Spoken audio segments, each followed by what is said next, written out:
This is simple linear regression. तो simple linear regression को जो है हम यूनिवेरिएट भी बोलते हैं। यूनिवेरिएट मतलब ये हमारा सबसे पहला और सबसे सिंपल एल्गोरिदम होता है मशीन लर्निंग का। इसको हम यूनिवेरिएट लीनियर रिग्रेशन भी बोलते हैं। यूनिवेरिएट इसलिए क्योंकि इसमें एक ही वेरिएबल होता है, डिपेंडेंट वेरिएबल एक ही होता है। इसमें एक टारगेट वेरिएबल होता है और एक डिपेंडेंट वेरिएबल होता है। ठीक है, तो ये देखिए हम इस पे आते हैं अभी।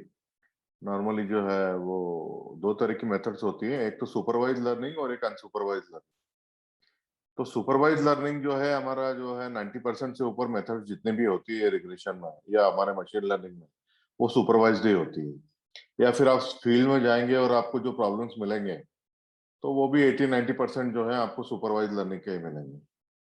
तो मैंने आपको समझाया था कि सुपरवाइज लर्निंग में क्या होता है कि टारगेट वेरिएबल ट्रेनिंग के टाइम हम सप्लाई करते हैं, वाई वेरिएबल जो है सप्लाई करते हैं, और जो है वाई वेरिएबल देके फिर मशीन मशीन लर्निंग मॉडल का ट्रेनिंग करते हैं। और ट्रेनिंग जब कंप्लीट हो जाए उसके बाद जब हम प्रेडिक्शन करते हैं तब सिर्फ डिपेंडेंट वेरिएबल या एक्स वेरिएबल जो देते हैं वो मॉडल को देते हैं, और वाई वेरिएबल जो है हम एज ए प्रेडिक्शन पूछते हैं मॉडल को। मतलब model model predicts the y variable. पर लर्निंग के टाइम में हम उसको वाई वेरिएबल देते हैं, तो वो ये सीखता है कि भाई इस तरह का अगर ऑब्जर्वेशन है, एक्स का ऑब्जर्वेशन है और इसका टारगेट वेरिएबल ये है, तो इसका टारगेट वेरिएबल इस तरह का होता है। तो मशीन लर्निंग वेरिएबल जो है वो, सॉरी, मशीन लर्निंग का जो मेथड है वो ट्रेनिंग के टाइम सीखता है।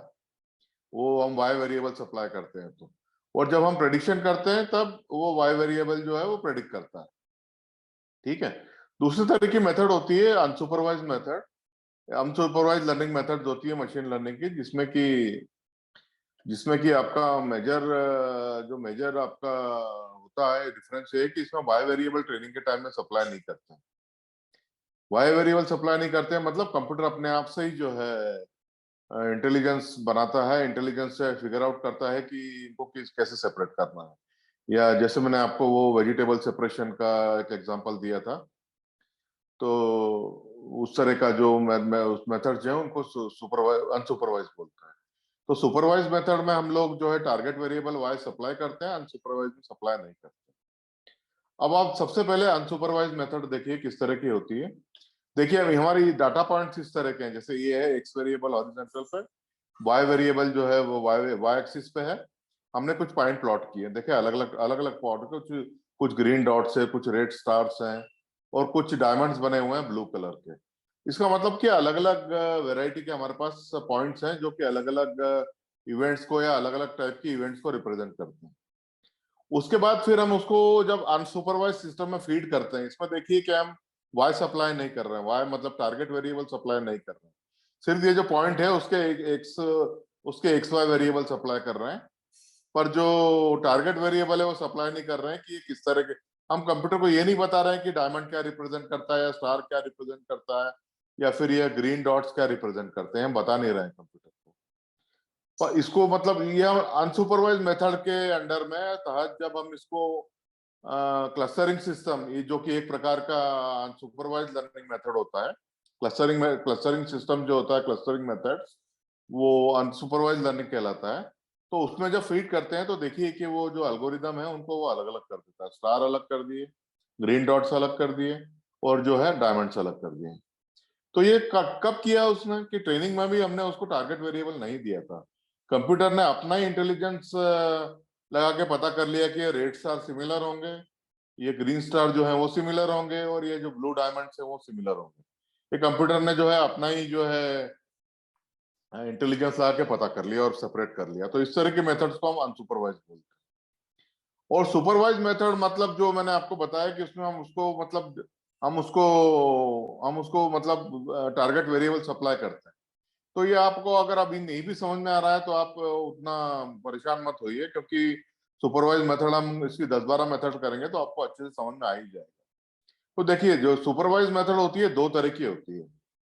एक तो क्लासिफिकेशन। तो क्लासिफिकेशन एक जो लेफ्ट हैंड साइड का फिगर है उससे बिल्कुल क्लियर है।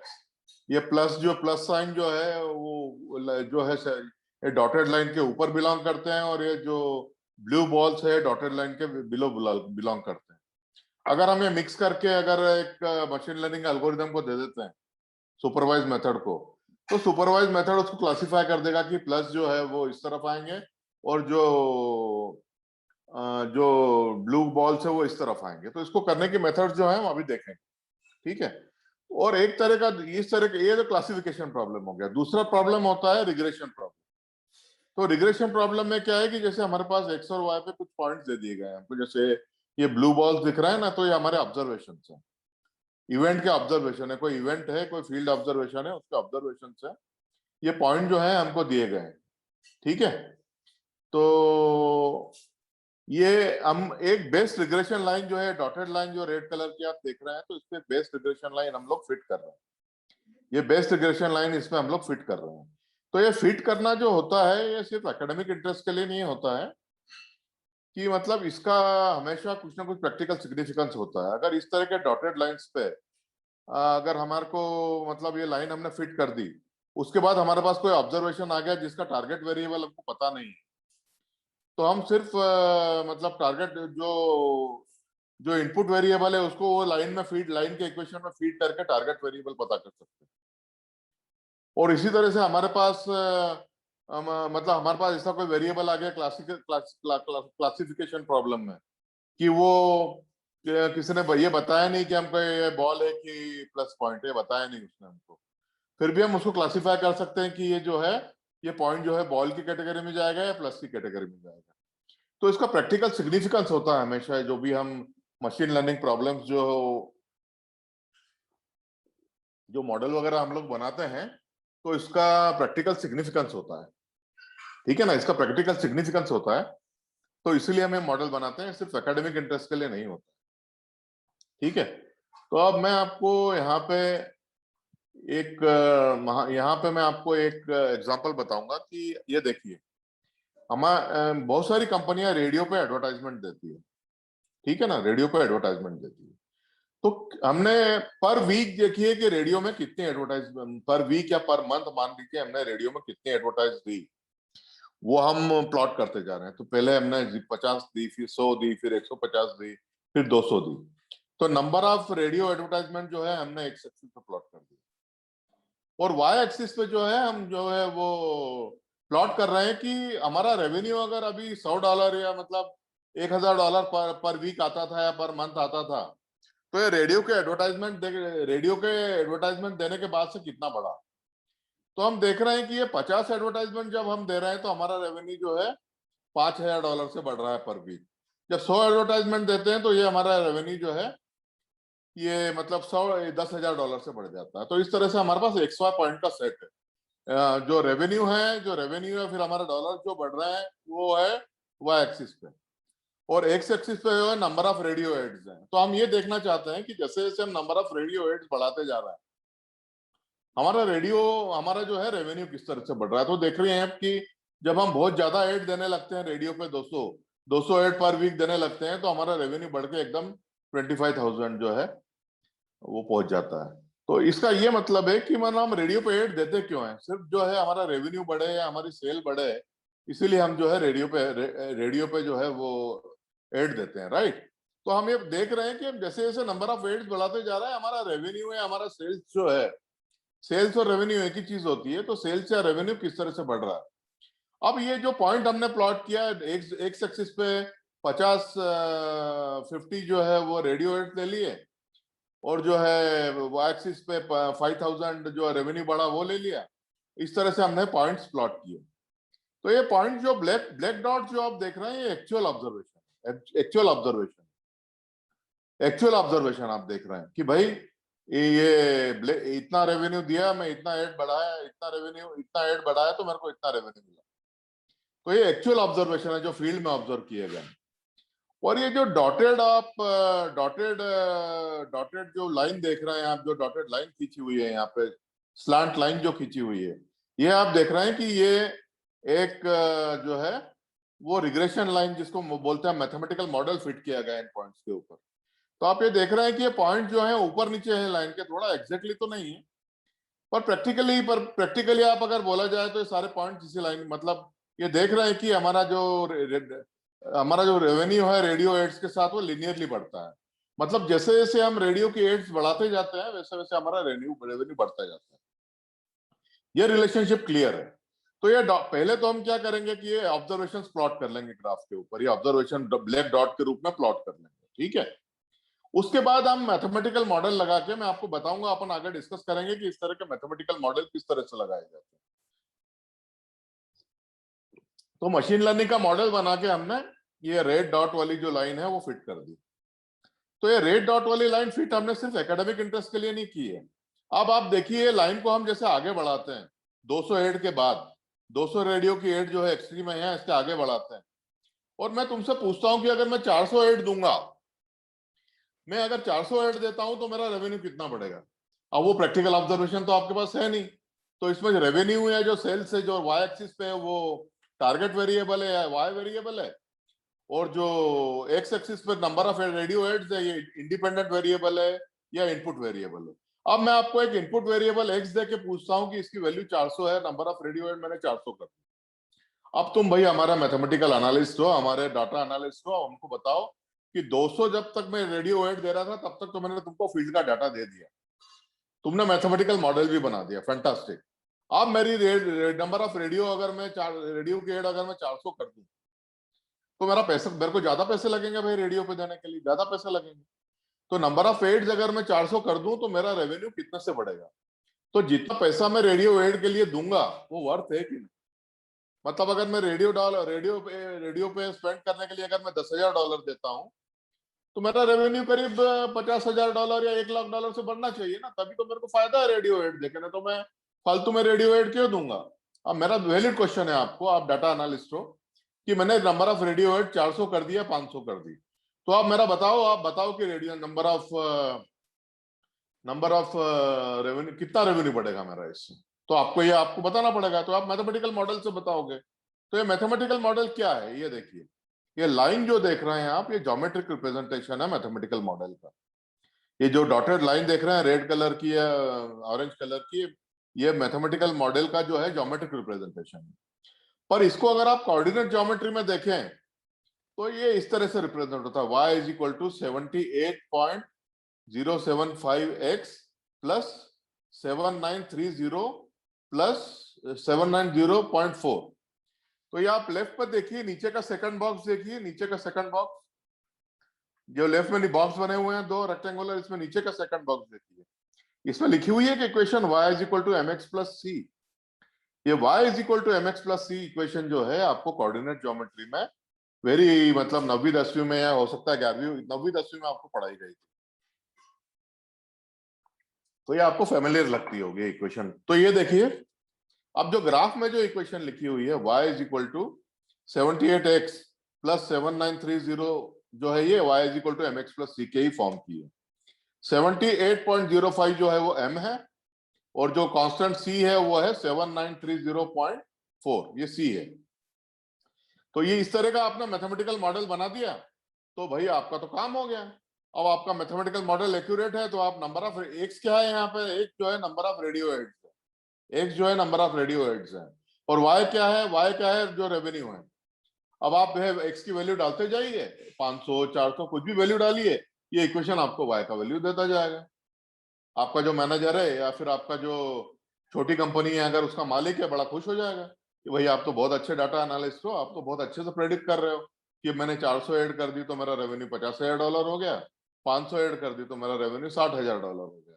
अब वो उनसे पूछेगा भी अगर मैं 1000 कर दूं तो कितना हो जाएगा मेरा रेवेन्यू एड, तो फिर आप बोलोगे मेरे लिए तो 1 मिनट का काम है। आप ये इक्वेशन में एक्स की वैल्यू 1000 रख दोगे, आपको आराम से वाई की वैल्यू मिल जाएगी। तो ये फायदा होता है लीनियर रिग्रेशन लाइन बनाने का। तो ये इसको बोलते हैं लीनियर रिग्रेशन लाइन, जो ये डॉटेड ऑरेंज लाइन जो है ये लीनियर रिग्रेशन लाइन है। और ये जो इक्वेशन है y is equal to mx plus c, y is equal to 78x plus 7930, ये लीनियर रिग्रेशन का इक्वेशन है। तो अपना मैथमेटिकल मॉडल क्या है, mathematical model is this equation of the line y is equal to mx plus c, this is our mathematical model. So what is in this case 78.075 plus 7930.4, ये हमारा mathematical equation है। x जो है वो input variable या target variable है, sorry input variable या independent variable है, वाई को हम बोलते हैं टारगेट वेरिएबल और इंडिपेंडेंट वेरिएबल, ये दोनों चीज वाई को बोला जाता है। तो y is equal to M x plus C, ये मैथमेटिकल मॉडल है। तो आज का हमारा काम है कि हमारे को जो इस तरह के जो ऑब्जर्व ब्लैक पॉइंट जो है हमारे को दिए जाएंगे, कुल फील्ड ऑब्जर्वेशन हमको दी जाएगी, और फिर हमको पूछा जाएगा कि आप ये मैथमेटिकल मॉडल बना के बताइए। मैथमेटिकल मॉडल बना के बताइए मतलब ये इक्वेशन निकाल के बताइए। ये इक्वेशन ही हमारा मैथमेटिकल मॉडल है। ये जो डॉटेड लाइन देख रहे हैं उसका ज्योमेट्रिक रिप्रेजेंटेशन है, और ये जो y is equal to 78x plus 7930 जो देख रहे हैं मैथमेटिकल रिप्रेजेंटेशन। तो ठीक है ना, तो ये अपन ने कवर कर लिया। जिसमें m क्या होता है, देखिए अभी नीचे वाला बॉक्स देखिए ज्योमेट्रिक टर्म्स में, कोऑर्डिनेट ज्योमेट्री में y is equal to M x plus c. m आपको सिखाया गया था कि ये लाइन का स्लोप होता है, मतलब ये जो डॉटेड लाइन एक्स एक्सिस के साथ जो एंगल बनाती है उसका टेन थीटा जो होता है, टेन थीटा वो होता है m। और c मतलब ये सी मैं आपको आगे बताऊंगा। ये जो डॉटेड लाइन है, अगर इसको आप पीछे एक्सटेंड करेंगे तो ये y एक्सिस को कहीं कट करेगी, मतलब x इक्वल टू 0 पे ये कहीं कट करेगी y एक्सिस को। तो ये x इक्वल टू 0 पे y को जहां भी कट करेगी वो हमारा कांस्टेंट होता है। मतलब अगर x हमारा 0 भी है तब भी हमारा रेवेन्यू जो है 7930 तो था ही था। इस इक्वेशन में आप x इक्वल टू 0 रखिए तो क्या होगा, पहली वाली टर्म 0 हो जाएगी, दूसरी वाली टर्म क्या रहेगी 7930.4। मतलब जबकि हम रेडियो एड नहीं भी देते थे तब भी $7,930 का हमारा रेवेन्यू था ही था। अब जैसे जैसे हम रेडियो में एड बढ़ाते जा रहे हैं हमारा रेवेन्यू बढ़ता जा रहा है, और कैसे बढ़ता जा रहा है तो ये इस इक्वेशन के हिसाब से बढ़ता जा रहा है। y is equal to 78x plus 7930, ये इक्वेशन के हिसाब से बढ़ता जा रहा है। ठीक है ना, तो हमारे पास अब x की कोई भी वैल्यू में, आपकी x की वैल्यू में आपको दे दूं मैं 1508 देने लगूंगा पर वीक या पर मंथ, तो आपको पूछूंगा रेवेन्यू क्या है, तो बड़े आसानी से निकाल लेंगे आप। 78.075 को 1005 से गुणा करेंगे और उसमें जो है 7930.4 जोड़ देंगे तो आपको मिल जाएगा उतना रेवेन्यू। आपका बॉस खुश है आपसे। ठीक है ना, तो आपको मतलब समझा। एम मतलब जो इसका ग्रेडियंट होता है लाइन का, जो एक्स एक्सिस के साथ एक्स एक्सिस के साथ जो है लाइन एंगल बनाती है, उसके टेन थीटा जो बोलते हैं अपन नाइन्थ में सीखते हैं, टेन थीटा को एम बोलते हैं, ग्रेडियंट बोलते हैं, या स्लोप बोलते हैं, या सी जो है कांस्टेंट कहलाता है। तो ये आपका हो गया अभी। ठीक है, अभी आप देखिए उसी को मैं दूसरे फॉर्म में रिप्रेजेंट किया हूं। ये हमारे पास दूसरे तरह का डेटा है। अब हम कहीं भी किसी भी प्रॉब्लम में आप लीजिए मार्केटिंग करना मतलब क्या, हम पेपर में जो एड देते हैं, टीवी में जो एड देते हैं, या फिर सोशल मीडिया पे जो एड आती है, यूट्यूब पे जो एड आती है, तो ये हमारे ब्रांडिंग की अवेयरनेस बढ़ाने के लिए, हमारे प्रोडक्ट पे अवेयरनेस बढ़ाने के लिए एड आती है। तो हम अवेयरनेस क्यों बढ़ाते हैं कि भाई हमारी अवेयरनेस जैसे बड़ी होगी तो लोग दुकान पे या सुपरमार्केट में जाएंगे तो हमारा प्रोडक्ट याद रखेंगे और हमारा प्रोडक्ट खरीदेंगे। तो मार्केटिंग का भी एक बजट होता है कि मार्केटिंग जैसे जैसे हम बढ़ाते जाते हैं, ब्रांडिंग बढ़ाते जाते हैं, या ब्रांड की एडवर्टाइजमेंट बढ़ाते जाते हैं टीवी में, पेपर में, एड में, तो हम चाहते हैं कि हमारा रेवेन्यू भी प्रोपोर्शनेटली बढ़ना चाहिए।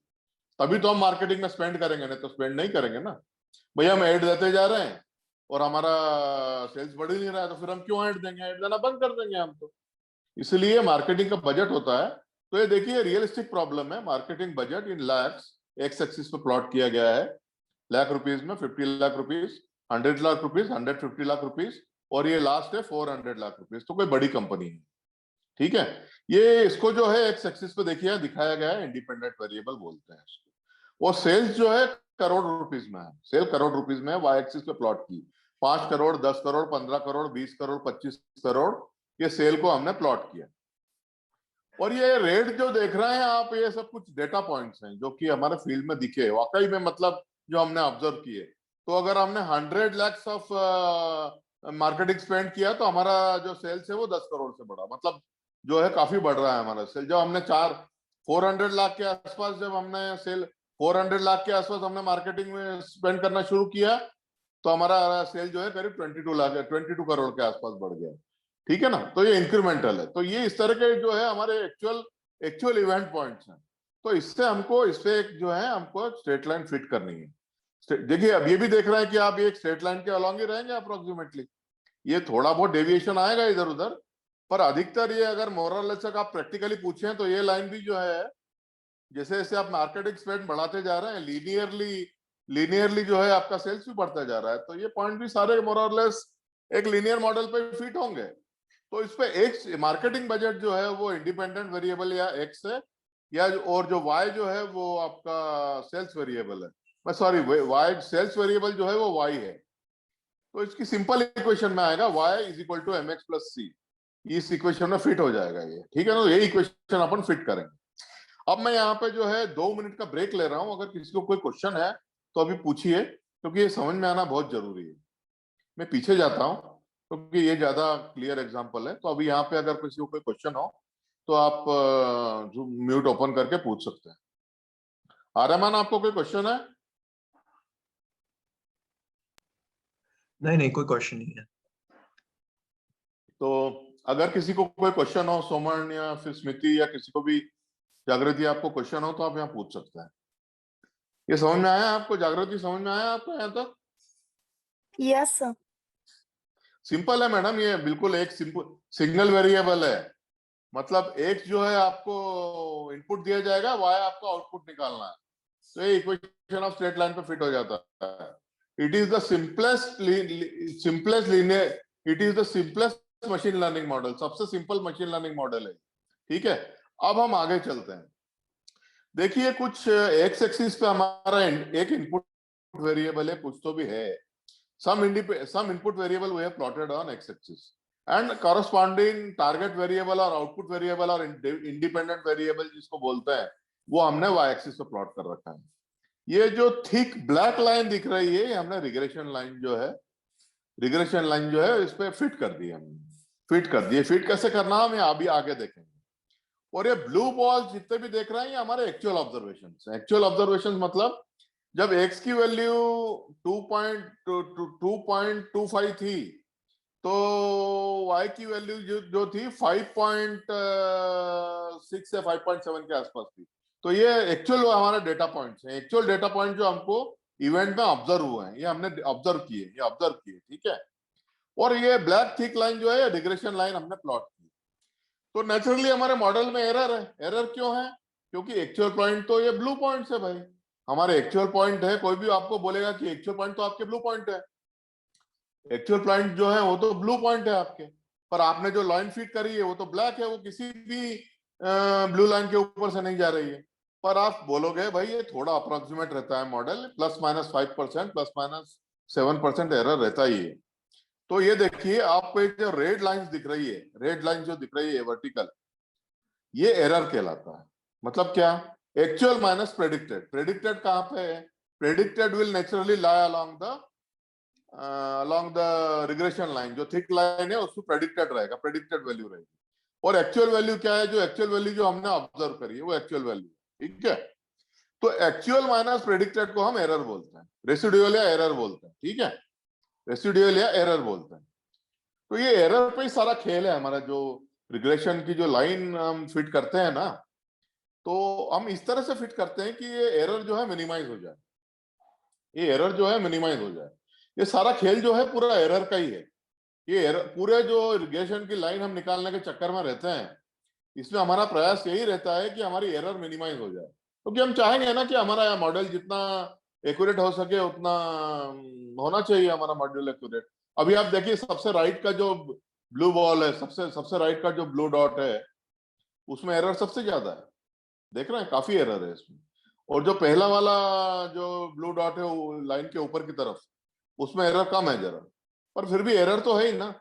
और हम जब एरर निकालते हैं ना, तो ये लाइन के ऊपर जो है वो पॉजिटिव एरर है, लाइन के नीचे जो है निगेटिव एरर है।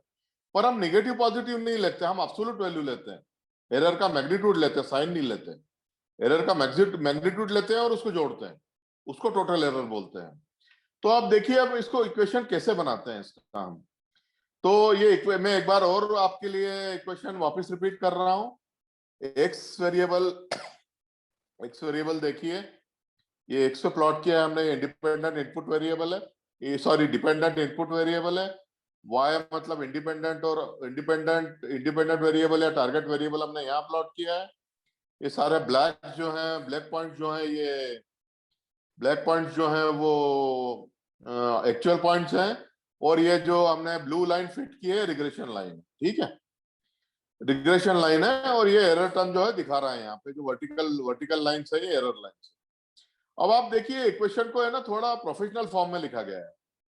y is equal to mx plus c, जो मैंने आपको बताई थी पहले, ये लाइन, ये इक्वेशन जो y इज इक्वल टू, नीचे का बॉक्स देखिए, नीचे का लेफ्ट में, बिलो लेफ्ट में, लेफ्ट हैंड साइड में नीचे का बॉक्स देखिए, ये y is equal to mx plus c जो मैंने बताई थी, अपन कोऑर्डिनेट ज्योमेट्री में पढ़ते थे।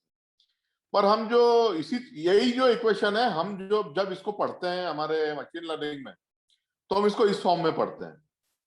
तो y is equal to b0 plus beta 1x plus e, इस फॉर्म में पढ़ते हैं। तो अब देखिए इक्वेशन वही है, यहाँ बीटा 0 क्या है, वो m है जो tan थीटा है, जो हमने देखा था पिछली इक्वेशन में। b1 नहीं सॉरी, b0 क्या है, ये कांस्टेंट है, b0 कांस्टेंट है जो हमने c देखा था वहां पे पिछली लाइन में। और जो b1 क्या है, ये m है, m जो कि हमने tan थीटा देखा था पिछली लाइन में। और ये e क्या है, एरर है। यहाँ इसमें एरर टर्म और आ गई, एरर टर्म इसलिए आ गई क्योंकि हमारी लाइन जो है कभी भी एक्चुअल पॉइंट्स को पूरा का पूरा रिप्रेजेंट नहीं करेगी। आप देख रहे हैं एक्चुअल पॉइंट्स जो हैं और जो एक्चुअल ब्लू लाइन है उनमें हमेशा कुछ ना कुछ एरर रहेगा। तो कंपनसेट करने के लिए हम एक एरर टर्म और जोड़ देते हैं, प्लस ही एरर टर्म और जोड़ देते हैं। तो ये जो है इक्वेशन वही है, देखिए इक्वेशन वही, आप दोनों इक्वेशन देखिए, ये इक्वेशन देखिए राइट बॉक्स में, y is equal to M x plus C, और आप पीछे वाली इक्वेशन देखिए वही है, y is equal to b0 y तो वही है, b0 मतलब c है, b1 मतलब m है, और m मतलब tan थीटा, स्लोप जिसको बोलते हैं, x भी वही है, और यहाँ पे एरर टर्म और जोड़ दी, ठीक है ना। तो यहाँ पे बीटा 0 और बीटा 1 को हम बोलते हैं regression beta coefficients.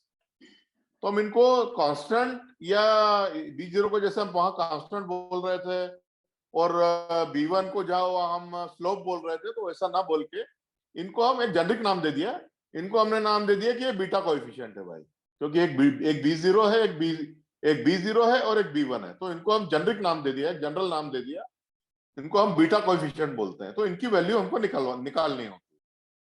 Beta 0 is the intercept of the regression line that is predicted value when x is equal to 0। ये देखिए बीटा 0 यहाँ दिखाया हुआ है फिगर में, नीचे देखिए y एक्सिस पे बीटा 0 दिखाया हुआ है ब्रैकेट डाल के, मतलब ये जो रिग्रेशन लाइन जहां भी y एक्सिस को कट करती है वहां पे बीटा 0 दिखाया हुआ है, राइट, देख रहे हैं यहाँ बीटा 0 है।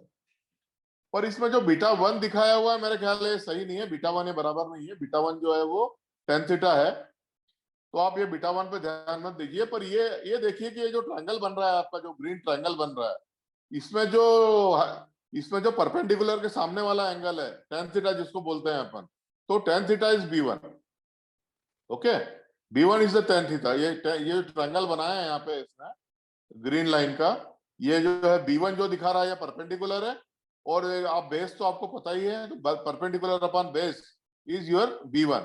तो b1 b0 और b1 को हम कलेक्टिवली एक जेनरिक टर्म दे दिया हमने, इनको बोलते हैं हम बीटा कोएफिशिएंट। तो हमारा रिग्रेशन में काम यही होता है मॉडल में कि हम बीटा 0 और बीटा 1 की वैल्यू निकालें, ये हमारा काम होता है, ठीक है ना। अब एरर टर्म का क्या करते हैं ये अपन आगे देखेंगे। भाई जब भी हम मैथमेटिकल मॉडल बनाएंगे तो हमारा काम यही है कि बीटा 0 और बीटा 1 जो है वो हम निकालें। क्योंकि ये सुपरवाइज मेथड है, सुपरवाइज लर्निंग मेथड है, तो आपको y और x दोनों दिए जाएंगे, y और x दोनों दिए जाएंगे ट्रेनिंग के टाइम पे y और x दोनों दिए जाएंगे। पर और ट्रेनिंग का क्या मतलब होता है, ट्रेनिंग से आपको बीटा 0 और बीटा 1 निकालना होता है। एक बार आपके बीटा 0 और बीटा 1 निकल गए, मतलब आपका मॉडल तैयार है।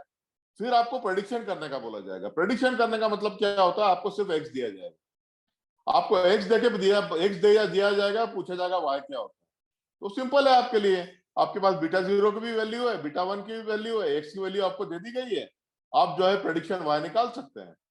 तो ट्रेनिंग का मतलब ये होता है, जब हम ट्रेनिंग करते हैं तो ट्रेनिंग का मतलब ये होता है हमको x और y दोनों दिए जाते हैं, और ट्रेनिंग से हम बीटा 0 और बीटा 1 की वैल्यू निकालते हैं। ट्रेनिंग में बीटा 0 और बीटा 1 जो है वो अननोन होते हैं, और एक बार ट्रेनिंग हो गई तो हमारे पास इक्वेशन हो जाता है y is equal to beta 0 plus beta 1 x plus error को छोड़ दीजिए अभी आप, y is equal to beta 0 plus beta 1 x, error को छोड़ दीजिए, बीटा 0 और बीटा 1 की वैल्यू मालूम पड़ गए आपको, और आपको x की वैल्यू दे दी, तो प्रेडिक्शन के टाइम जो है आप y की वैल्यू बड़े आराम से निकाल सकते हैं। तो ये ट्रेनिंग का मतलब क्या होता है? ट्रेनिंग का मतलब ये होता है कि ये जितने भी आप पॉइंट्स देख रहे हैं यहाँ पे, ये पॉइंट जितने भी ब्लैक पॉइंट्स देख रहे हैं यहाँ पे जो बने हुए हैं, ब्लैक पॉइंट जो है लाइन के ऊपर नीचे बिखरे हुए हैं, इनसे ऐसी लाइन फिट करना, हमको एक ऐसी लाइन फिट करना है रिग्रेशन की या मॉडल की ऐसी लाइन फिट करना है कि हमारा एरर जो है वो मिनिमाइज हो जाए, वो एरर जो है मिनिमाइज हो जाए। हम चाहते हैं कि एरर टर्म ई जो है जितना जीरो के पास रहे उतना अच्छा है, जितना जीरो के पास रहे उतना अच्छा है। तो हमारा मॉडल बनाते समय या मॉडल को ट्रेन करते समय यही काम होता है कि एरर टर्म्स को जो है मिनिमम रखें। तो यहाँ पे अब मैं 1 मिनट का ब्रेक ले रहा हूँ, हम थोड़ा आगे बढ़ेंगे, ठीक है?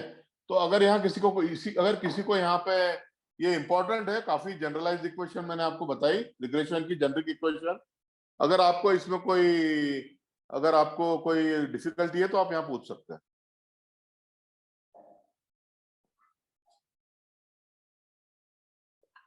सबको समझ में आई ये इक्वेशन? जागृति, आपको समझ में आई इक्वेशन, जेनरिक इक्वेशन?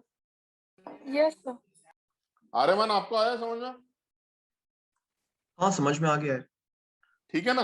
तो ये ध्यान रखिए कि इसमें हम एरर टर्म ई जो है हमेशा मिनिमाइज करने की कोशिश करते हैं।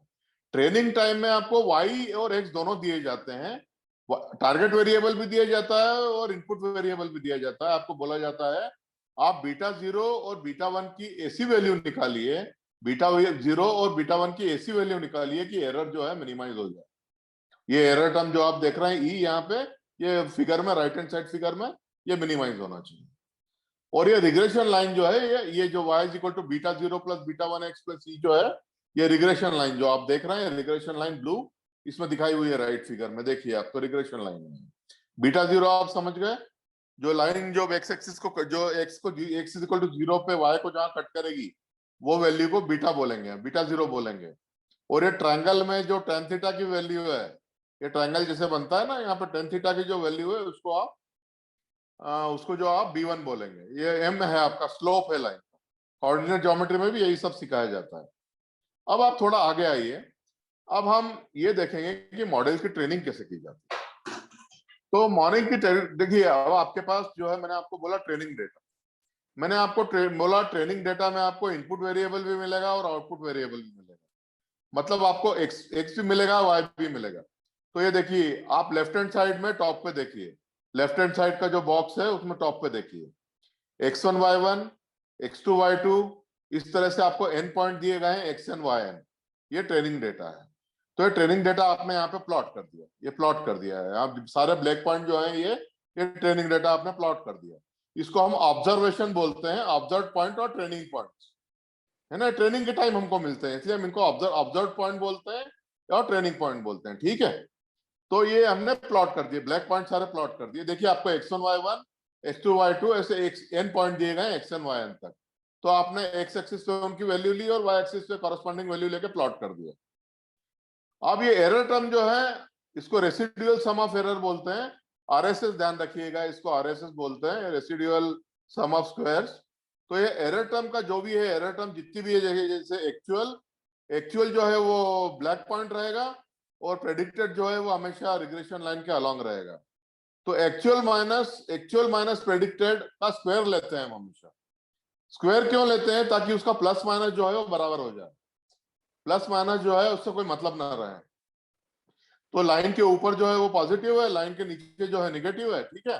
पर अगर हम स्क्वायर कर देंगे, जैसे आप देख रहे हैं e1 square plus e2 square plus अगर मैं en स्क्वायर कर दूं, तो लाइन के ऊपर हो चाहे नीचे हो कोई मतलब नहीं है, स्क्वायर से सारे पॉजिटिव हो जाए, ठीक है ना? तो ये sum of residual sum of square जो होता है, e1 square plus e2 square plus en square होता है।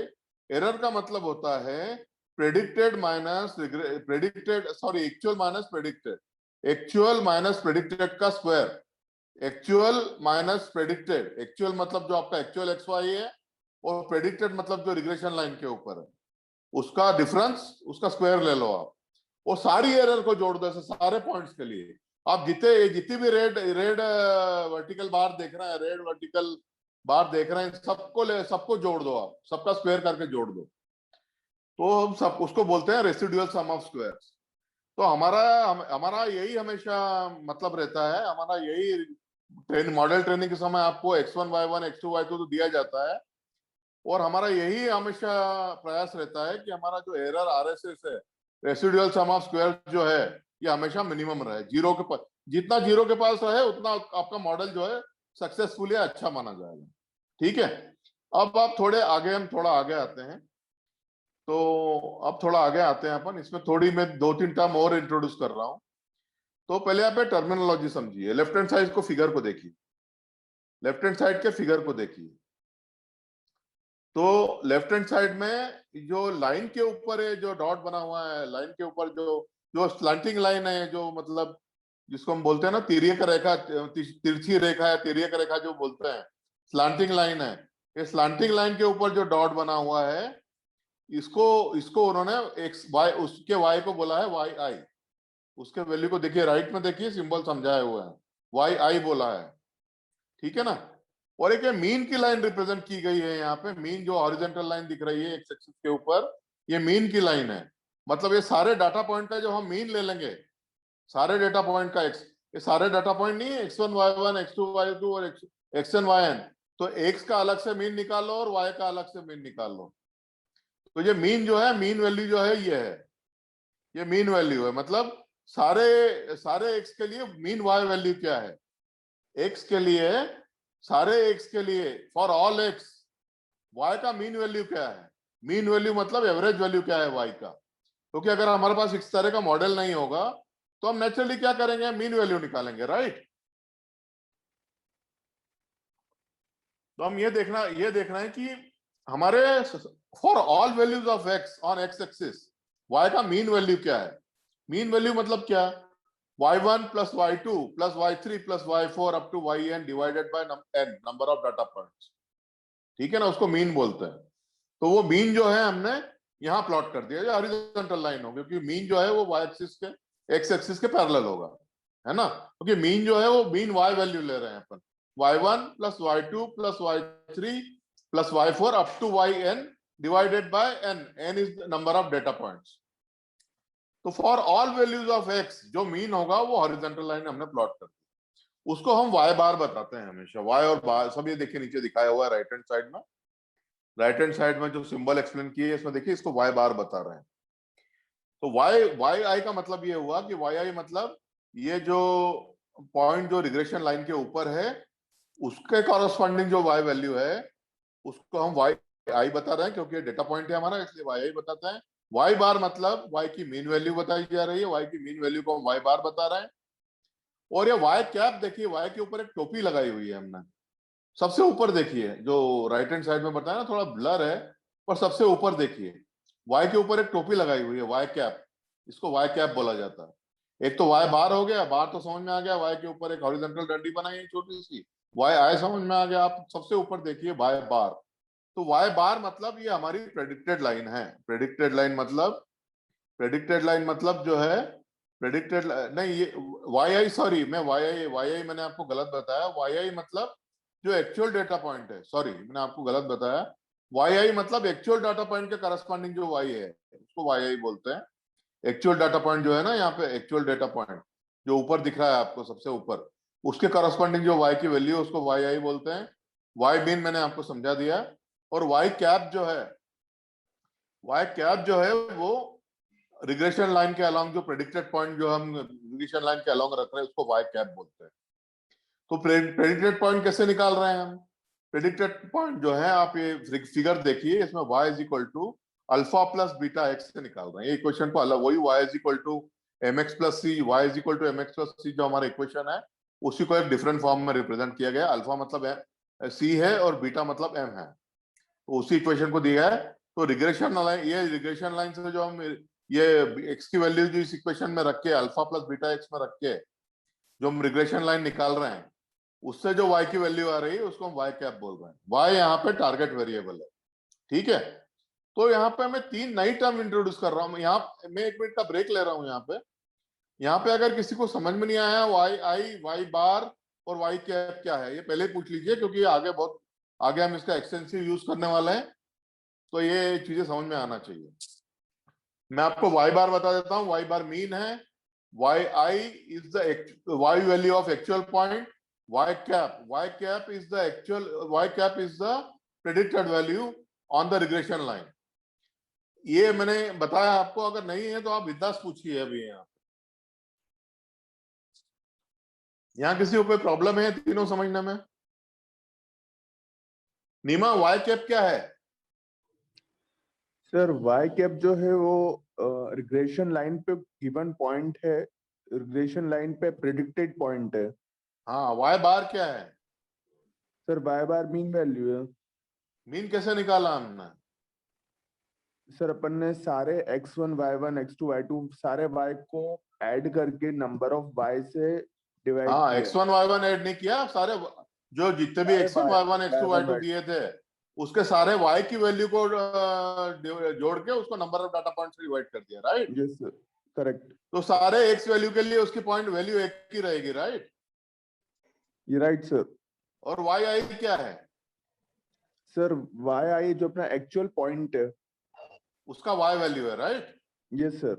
हाँ, तो अब आप देखिए कि जब हम मैं अब एक थोड़ा सा आगे बढ़ते हैं कि अगर अगर अगर आपके पास इस तरह की रिग्रेशन लाइन नहीं है या फिर आपके पास इस तरह का लीनियर मॉडल नहीं है, लीनियर मॉडल नहीं है, तो एक आप लेमैन की तरह क्या करेंगे? आपके मालिक को बोल देंगे कि भाई एवरेज वाई का वैल्यू इतना होता है भाई।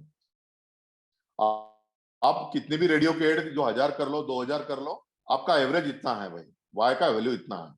तो मतलब अगर हमारे पास कोई भी मॉडल नहीं है, कोई भी मॉडल नहीं है, तब भी मीन वैल्यू तो एक मॉडल है ना हमारे पास। हम मीन तो हमेशा निकाल सकते हैं, y1 y2 y3 up to yn जोड़ के उसको divide by number of data point करके मीन वैल्यू ऑफ y तो निकाल सकते हैं ना। तो अगर हमारे पास कोई भी मॉडल नहीं है तो हम ये मीन मॉडल दिखाएंगे जो कि हॉरिजॉन्टल लाइन है। x is equal to constant, x is equal to constant is the horizontal line, sorry y is equal to constant is the horizontal line, y is equal to constant is the horizontal line for all values of x, y value is constant। तो ये mean value है, इसको हम बोलते हैं no model. कुछ भी नहीं है तो हम मीन तो दे ही सकते हैं।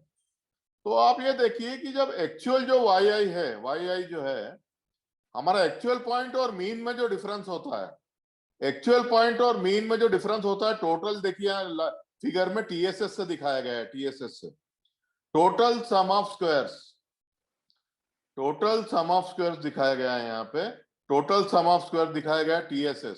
तो ये देखिए क्या है, yi minus y bar square, मतलब एक्चुअल पॉइंट के y और मीन जो है मीन y की वैल्यू की उसका डिफरेंस स्क्वायर करके सारे पॉइंट के लिए समेशन कर दिया। ये समेशन से आप घबराइए मत, समेशन का मतलब है कि ये x1 y1 के लिए भी हमने मीन का डिफरेंस x1 y1 के लिए y1 के लिए भी निकाला, y2 के लिए भी निकाला, yn के लिए भी निकाला। सारी y1 को पहले y1 माइनस y बार किया, फिर y2 माइनस y बार किया, फिर y3 माइनस y बार किया, फिर yn माइनस y बार किया। y बार मतलब मीन है ना? सबका डिफरेंस लिया, उनको स्क्वायर किया और जोड़ दिया, इसलिए सिग्मा है। ये सिग्मा से घबराने की कोई जरूरत नहीं है, ठीक है? और आप देखिए इसको हम टोटल सम ऑफ स्क्वायर्स बोलते हैं, मतलब ये टोटल डिफरेंस है। मतलब अगर कोई भी मॉडल नहीं है तो मीन मॉडल रहता है हमारा। मीन मॉडल जो है सबसे इजी मॉडल है हमारा। कुछ अगर हम कोई लीनियर रिग्रेशन का लाइन नहीं देंगे तो मीन ये जो मीन की लाइन है और जो मीन की लाइन है जो एक्स एक्सिस के पैरेलल है, यही हमारा मॉडल रहेगा। तो इस एरर को हम टोटल सम ऑफ स्क्वायर्स बोलते हैं। मतलब ये टोटल जो है टोटल सम ऑफ स्क्वायर्स है। और yi जो एक्चुअल पॉइंट माइनस प्रेडिक्टेड है, एक्चुअल माइनस प्रेडिक्टेड जो है इसको हम रेसिडुअल बोलते हैं, residual sum of squares, residual sum of squares बोलते हैं एक्चुअल माइनस प्रेडिक्टेड को, एक्चुअल माइनस प्रेडिक्टेड, ठीक है? ये रेसिडुअल हो गया। और expand sum of squares, expand sum of square मतलब इसको आप समझने की कोशिश करिए। एक्सपेंड सम ऑफ स्क्वायर मतलब देखिए पहले फिगर, पहले आप इक्वेशन देख लीजिए, सबसे नीचे दिया हुआ है expand sum of square y cap minus y bar. तो y कैप मतलब क्या है? एक्चुअल वैल्यू, y बार मतलब क्या है? Mean value. तो actual value minus mean value divide का दोनों का स्क्वायर है ना? ये समेशन कर लिया सारे पॉइंट्स के लिए। तो ये एक्सपेंड सम ऑफ स्क्वायर्स है। तो एक्सपेंड सम ऑफ स्क्वायर्स मतलब क्या कि भाई मेरे पास अगर कोई मॉडल नहीं होता तो मेरे पास सिर्फ मीन होता है ना? वो पिक्चर में डायलॉग नहीं होता कि मैं अगर मेरे पास कोई नहीं होता तो मेरे पास तू मेरी माँ रहेगी, ऐसा रहेगा ना? तो ये मतलब वो अमिताभ बच्चन वाला है कि ये मेरी माँ है। तो मीन जो है, मेरे पास कुछ नहीं है तो मीन है, ये एक इक्वेशन हो गया, ठीक है? अब मैंने रिग्रेशन लाइन बना दी तो बेटर है, मेरे पास बेटर मॉडल आ गया, बेटर मॉडल आ गया। तो मैं कितना एक्सप्लेन जो है डिफरेंस कितना एक्सप्लेन कर पाया, mean actual value minus mean value, इतना मैंने डिफरेंस एक्सप्लेन कर दिया मॉडल का। भाई एक्चुअली अगर मेरे पास मॉडल नहीं होता तो मैं वाई मीन ही बताता, पर अब मैं जो है वो वाई कैप बता रहा हूं क्योंकि मेरे पास मॉडल है। तो मैंने कितना डिफरेंस एक्सप्लेन कर दिया, जितना कि प्रेडिक्टेड माइनस मीन के अंदर डिफरेंस है, तो उतना मैंने एक्सप्लेन कर दिया, बराबर है ना। और जितना ज्यादा मेरा ईएसएस है उतना मेरा जो है, जितना ज्यादा मेरा एक्चुअल ईएसएस जितना ज्यादा है उतना मेरी सफलता ज्यादा है, उतना मेरा मॉडल अच्छा है, क्योंकि मैं उतना जो है डिफरेंस उतना जो है डिफरेंस एक्सप्लेन कर पा रहा हूँ। रेसिड्यूअल समझ गए ना आप, एक्चुअल माइनस प्रेडिक्टेड। रेसिड्यूअल मतलब होता है एक्चुअल पॉइंट जो है ब्लैक वाला ऊपर, और प्रेडिक्टेड एक्चुअल माइनस प्रेडिक्टेड, और टोटल सम मतलब predicted minus mean. Predicted minus mean मतलब मीन जो है हमारा मिनिमम होता है, मीन को मिनिमम मानते हैं, क्योंकि हर गिरी से गिरी हालत में हमारे पास मीन तो होता ही है। और हम वाई सिर्फ वाई क्यों ले रहे हैं, एक्स क्यों नहीं ले रहे हैं, क्योंकि हम यहाँ सिर्फ टारगेट वेरिएबल की बात कर रहे हैं, यहाँ हम सिर्फ टारगेट वेरिएबल की बात कर रहे हैं। एक्स का इनपुट तो हमारे पास हमेशा ही रहेगा, तो हम जो भी हम प्रेडिक्ट कर रहे हैं वो वाई वैल्यू प्रेडिक्ट कर रहे हैं, इसलिए इन सारे इक्वेशनों में हम सिर्फ वाई की बात कर रहे हैं। तो मैं आपको लास्ट बार एक्सप्लेन कर रहा हूँ ये, इसके बाद अगर किसी को कोई प्रॉब्लम है तो बाद में पूछिएगा। Total sum of squares, total sum of square मतलब actual minus mean. Actual minus mean मतलब ये पॉइंट का जो एक्चुअल वाई आई है माइनस वाई मीन, इसका स्क्वायर करो, सारे पॉइंट के लिए करो, ये एक्चुअल सारे पॉइंट के लिए करो और मीन करके सम स्क्वायर करके सम कर दो। Residual sum of squares RSS, RSS मतलब actual minus predicted, actual minus predicted, predicted मतलब Y cap, so Y I minus Y cap, तो Y one minus Y cap, Y two minus Y cap, Y three minus Y cap, up to Y N minus Y cap करूंगा, difference ले लूंगा मैं, सबका square करूंगा और जोड़ दूंगा तो मुझे आरएसएस मिलेगा। ईएसएस का मतलब क्या होता है, एक्सप्लेन सम ऑफ स्क्वायर्स। तो एक्सप्लेन मतलब मैं कितना एक्सप्लेन किया, मेरे मॉडल ने कितना एक्सप्लेन किया, कितना ब्रिज गैप किया, तो कितना एक्सप्लेन किया। तो ये देखिए वाई कैप मतलब ये predicted minus mean, predicted minus mean जो है, प्रेडिक्टेड माइनस मीन जो है ये मेरा ईएसएस होता है, इसका स्क्वायर करके अगर मैं ऐड कर दूंगा तो ये ईएसएस होता है। और ये ध्यान रखिए कि हमारा लीनियर रिग्रेशन का जो मॉडल है ये कभी भी मीन से तो खराब हो ही नहीं सकता। ये जो एक्स के पैरेलल आपको हॉरिजॉन्टल लाइन दिख रही है, ये मीन की लाइन है, वाई मीन की लाइन है, तो मीन से तो हमारा मॉडल कभी खराब हो ही नहीं सकता, क्योंकि भाई जो भी हम प्रेडिक्ट करेंगे वो मीन से तो बेटर ही प्रेडिक्ट करेंगे ना, तो ही तो हमारा मॉडल का वैल्यू है ना। तो हमारा मॉडल का वैल्यू क्या है, तो आप टीएसएस समझ गए, आरएसएस समझ गए और ईएसएस समझ गए, ये तीन चीजें समझने की है इसमें। ठीक है, मैं यहाँ पे 1 मिनट का ब्रेक ले रहा हूँ, जागृति बताएगी कि तीनों चीज क्या होती है। बताइए जागृति जी। Yes sir. हाँ तीनों बताइए, टीएसएस, आरएसएस और ईएसएस क्या होता है।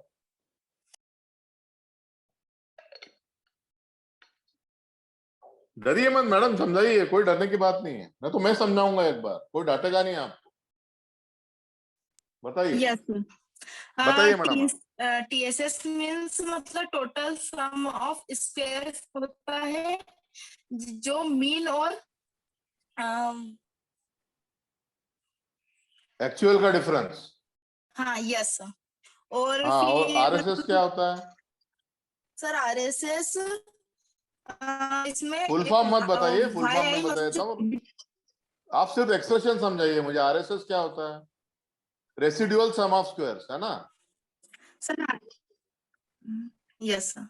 हाँ ये और क्या ये होता है, मतलब वाई आई जो प्रिडिक्ट अपनी, हाँ एक्चुअल है, यस और माइनस यस वाई आई मतलब ये जो एक्चुअल ऑब्जर्वेशन वैल्यू होती है, और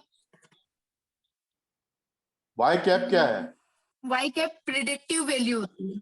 very good sir very good. Predictive value होती है। हाँ हाँ, ईएसएस क्या है, ईएसएस तो सिर्फ एक्सप्लेन सम ऑफ स्क्वायर्स, ये क्या है।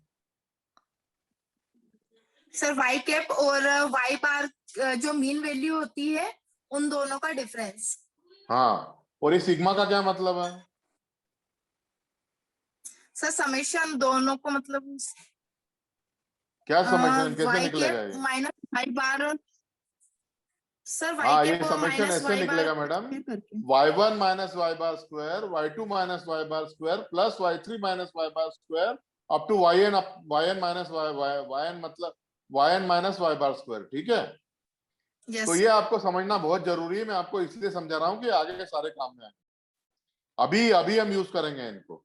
तो टीएसएस मतलब total sum of squares, RSS मतलब रेसिडुअल सम ऑफ स्क्वायर्स, और अगर ईएसएस मतलब जो है एक्सलेंट सम ऑफ स्क्वायर्स। और मीन को हम जो है वो सबसे मिनिमम मॉडल मानते हैं। हमारा जो भी मॉडल है वो मीन से कभी भी कम नहीं होना चाहिए, ये ध्यान रखिएगा। तो अब आप ये ध्यान रखिए कि अब मैं जैसे अब मैं आपको सिंपल चीज समझा रहा हूं, इसमें ज्यादा समझने वाली बात नहीं है कि यहाँ पे नोटेशन थोड़े बदल गए हैं क्योंकि मैंने दूसरी जगह से लिया है। यहाँ पे जो है मतलब मतलब ये जो y बार है ये मीन रिप्रेजेंट नहीं कर रहा है। y बार जो है यहाँ पे, y बार जो है यहाँ पे जो है प्रेडिक्टेड वैल्यू रिप्रेजेंट कर रहा है। अंदर थोड़ा थोड़ा ध्यान से रखिए, थोड़ा थोड़ा नोटेशन का डिफरेंस है। ठीक है, तो यहाँ पे y बार जो है ये प्रेडिक्टेड वैल्यू डिफरेंस है, प्रेडिक्टेड वैल्यू को ये यहाँ मैंने अलग जगह से लिया है, ये अलग जगह से लिया है ना, ये अलग जगह से लिया है, इसलिए y बार जो है प्रेडिक्टेड वैल्यू है। तो ये y is equal to mx plus c हमारा रिग्रेशन का इक्वेशन है। अब हम एक ये मीन स्क्वायर्ड एरर निकालते हैं। मीन स्क्वायर्ड एरर मतलब हमारा जो एक्चुअल डेटा पॉइंट है yi, एक्चुअल डेटा पॉइंट का जो टारगेट वैल्यू है उसका जो y है minus predicted value, actual value minus predicted value, उसका स्क्वायर लेते हैं। ये एरर हो गई क्योंकि यही हमने आरएसएस बोला था ना, RSS actual Y I minus Y predict, यहाँ वाई कैप जो था वो प्रेडिक्टेड था, तो यहाँ पे वाई बार जो है प्रेडिक्टेड है। तो आप ये ध्यान रखिए कि एक्चुअल माइनस प्रेडिक्टेड का डिफरेंस लिया और उसका स्क्वायर करके हमने सम कर दिया। तो यही जो आरएसएस है, यही आरएसएस का जो इक्वेशन है, यही आरएसएस का जो इक्वेशन है, आरएसएस का इक्वेशन, यही आरएसएस का इक्वेशन को मैं एन से डिवाइड कर रहा हूं। N is number of data points, ठीक है ना, n is number of data points. मतलब हमने क्या किया, y i is actual, y bar is predicted, actual minus predicted का स्क्वायर, एक्चुअल माइनस प्रेडिक्टेड का स्क्वायर, और for all data points i is equal to 0 to n summation divided by n is our mean square error. इसको mean square error बोलते हैं। क्या बोलते हैं? Mean square error. तो हम हमेशा इसी को मिनिमाइज करने में लगे रहते हैं, इसी को मिनिमाइज करने में लगे रहते हैं। अब ये वाई आई जो है, ये वाई आई जो है प्रेडिक्टेड वैल्यू, अगर इसकी जगह मैं इक्वेशन रख दूं, ऊपर का जो इक्वेशन है, तो वाई आई जो है प्रेडिक्टेड वैल्यू है, ये वाई आई बार जो है प्रेडिक्टेड वैल्यू है। नोटेशन थोड़ा डिफरेंट है यहाँ पे, ध्यान रखिएगा।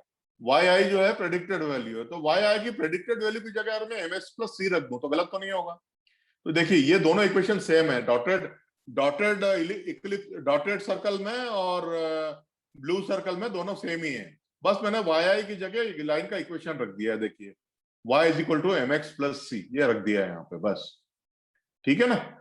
तो ये ऐसे मैंने रख दिया है यहाँ पे, ठीक है, ये रख दिया है मैंने यहाँ पे, और उसका मैं सबके लिए समेशन कर रहा हूँ, और उसके बाद जो है मैं उसका n से डिवाइड करके जो है उसका जो है जो उसको मैं एवरेज आउट कर देता हूँ, तो उसको हम मीन स्क्वायर्ड एरर बोलते हैं। तो यहाँ पे मैंने कुछ नहीं किया है, वाई आई बार की वैल्यू जो है सब्स्टिट्यूट की है एम एक्स प्लस सी से, ठीक है ना। तो ये ध्यान रखिए इक्वेशन। अब मैं आपको कहीं और थोड़ा एक दूसरी दुनिया में ले चल रहा हूँ, वो मैं आपको बताना चाहता हूँ कि ये कुछ है मेरे पास,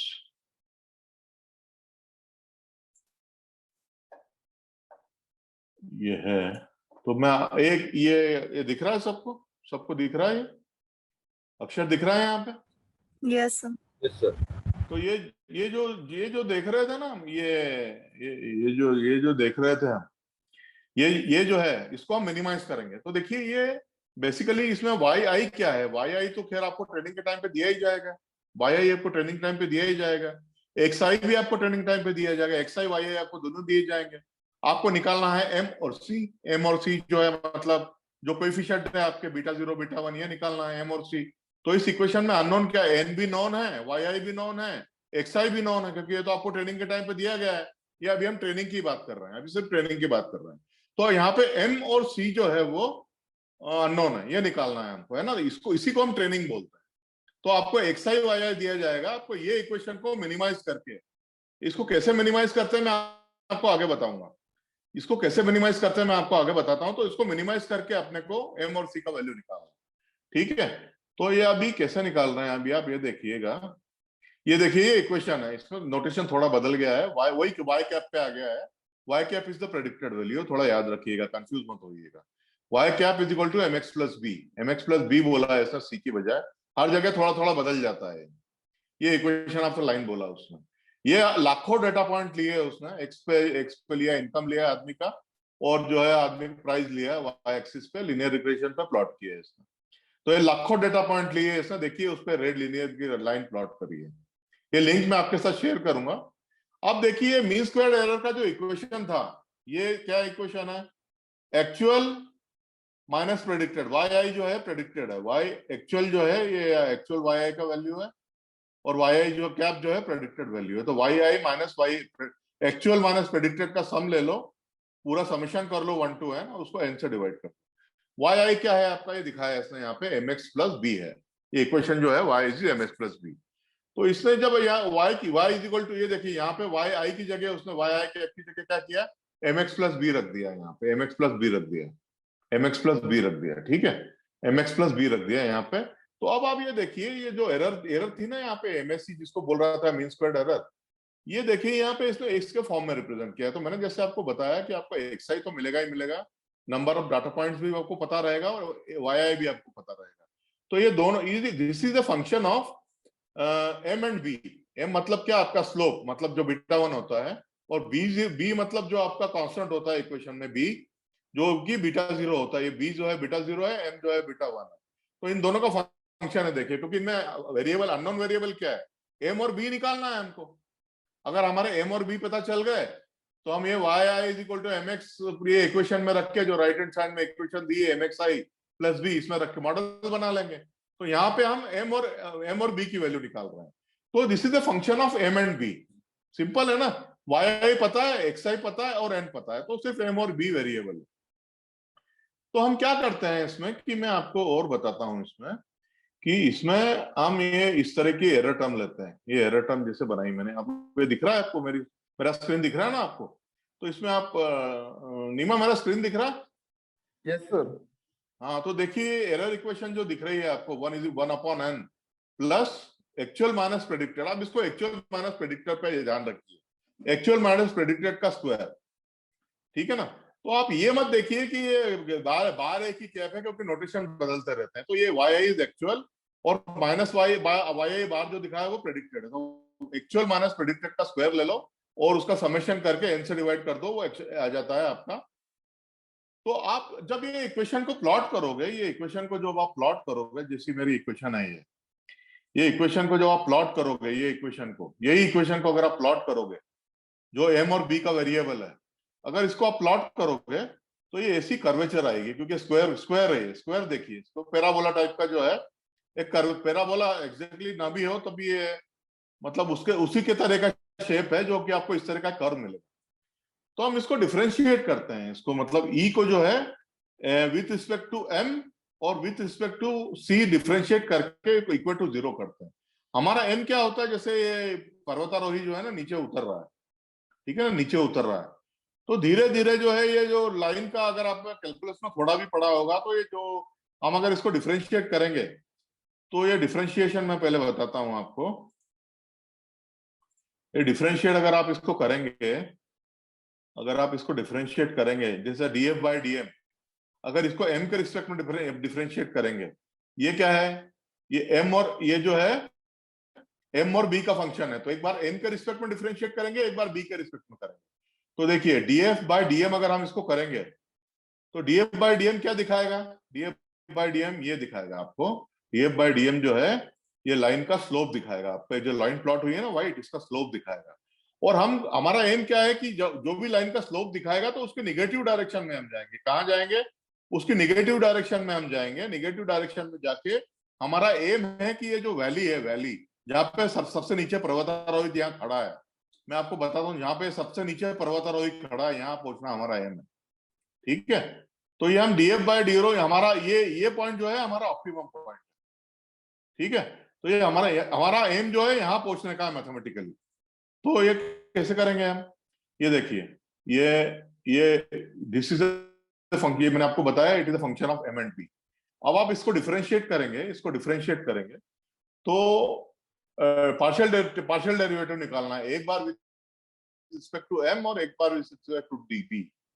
तो चेन रूल लगाएंगे आपने आपको। अब चेन रूल तो मैं आपको, अगर आप बीच में कोई, अगर ये पार्शियल डेरिवेटिव अगर आप बीच में जीएक्स के फॉर्म में निकालते हैं, तो ये पहली बार तो आप जीएक्स के फॉर्म में निकाल सकते हैं, f of g x dash is equal to partial derivative f of g x plus g dash x. ये आप थोड़ा कैलकुलस में देखिए चेन रूल क्या होता है।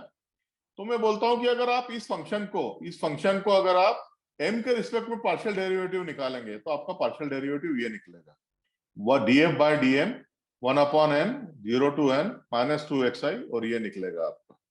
और इसी को अगर आप c के फॉर्म में डेरिवेटिव निकालेंगे, तो b मतलब ये आपका यहाँ पे कांस्टेंट है, b c एक ही बात है, कांस्टेंट के फॉर्म में निकालेंगे तो आपका ये निकलेगा। ठीक है, तो यही चीज जो है यहाँ पर रिप्रेजेंट की गई है। जो dm जो है आप देख रहे हैं, ये partial derivative with respect to m है, और dc जो देख रहे हैं ये partial derivative with respect to c है। आप नोटेशन में जो है आप कंफ्यूज मत होइएगा, ये m और c जो है बदलते रहते हैं। तो दिस इज मतलब आपका जो e जो है, e is a function of, e मतलब mean squared error is a function of m and c।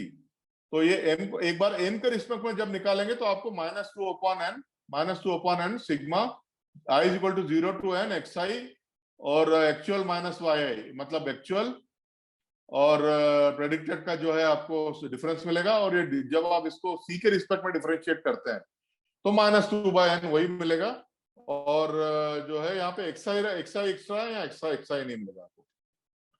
तो यहाँ मेरा ख्याल है मैंने काफी कंफ्यूजिंग चीजें बताई है। अगर यहाँ कई लोगों को जरूर कंफ्यूजन होगा, तो आप क्या करोगे कि मतलब आपका, और ये डेरिवेटिव निकालते हो आप, तो ये डेरिवेटिव अभी तक डेरिवेटिव तक समझिए, मैंने कुछ नहीं किया है। एरर टर्म में yi बार की वैल्यू रखी जो कि mx प्लस c है। Now it becomes a function of m and c। एक बार m के रिस्पेक्ट में पार्शियल डेरिवेटिव निकाला, एक बार c के रिस्पेक्ट में पार्शियल डेरिवेटिव निकाला, जैसे कि मैं यहाँ पे निकाल रहा हूँ।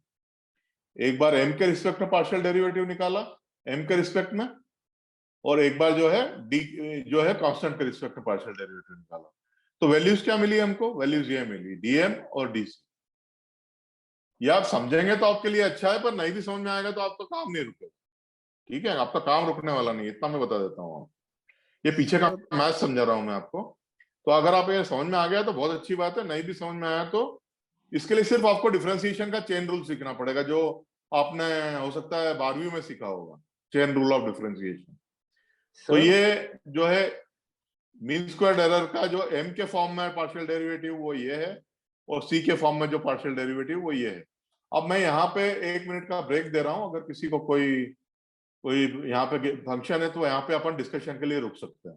तो मतलब ये एनर्जी फंक्शन जब हमें मीन स्क्वायर्ड एरर को प्लॉट करते हैं तो ऐसी कर्व बनती है, उसको हम जो है जब हमारा एम रहता है कि उसको डिफरेंशिएट करके हम यहाँ पे पहुंच जाएं, हमारा जो यहाँ गया यहाँ पे पहुंच जाएंगे तो हमारी ट्रेनिंग कंप्लीट हो जाएगी। मतलब वहां पे यहाँ पे पहुंच जाएंगे और वहां पे जो एम और सी की वैल्यू होगी वो हमारे लिए ऑप्टिमम है। अब यहाँ पे मैं 2 मिनट का ब्रेक दे रहा हूँ, अगर किसी को कोई यहाँ पे कंफ्यूजन है तो पूछिए। सर डीएम और डीसी को अपन ग्राफ पर कहीं शो कर सकते हैं क्या? ये ग्राफ पे शो तो है यार, ये देखिए ये जो स्लोप दिख रहा है ना आपको, ये जैसे आदमी नीचे आ रहा है ना, ये स्लोप है, वो स्लोप ही कहलाएगा। डीएम बाई डीएम क्या है? D e by d partial derivative of e with respect to m. तो पार्शियल डेरिवेटिव क्या दिखाता है? जो है स्लोप दिखाता है, और जो स्लोप जो है वो अपवर्ड रहेगा, तो हमारा स्लोप के नेगेटिव डायरेक्शन में जाना है, तो स्लोप के नेगेटिव डायरेक्शन में जाना है। तो स्लोप के नेगेटिव डायरेक्शन में हम जाएंगे तब जो है वो आदमी जो है नीचे जाते जाते जाते एक पॉइंट मिनिमम पे आएगा, जब गोल पे पहुंच जाएगा तो देखेगा कि स्लोप 0 हो जाएगा, क्योंकि जो जब कर्व का मिनिमम आ जाता है तो जो पार्शियल डेरिवेटिव है उसका वो 0 हो जाता है। ठीक है ना? तो ये आप समझ लेंगे तो अच्छा है, नहीं भी समझेंगे तो काम नहीं रुकेगा, पर फिर भी मैं आपको सलाह दूंगा कि आप इतना मैंने आपको समझाया टाइम लगा के, तो आप समझ लें इसको थोड़ा। जो है पार्शियल डेरिवेटिव ऑफ ये with respect to m is this function, this expression.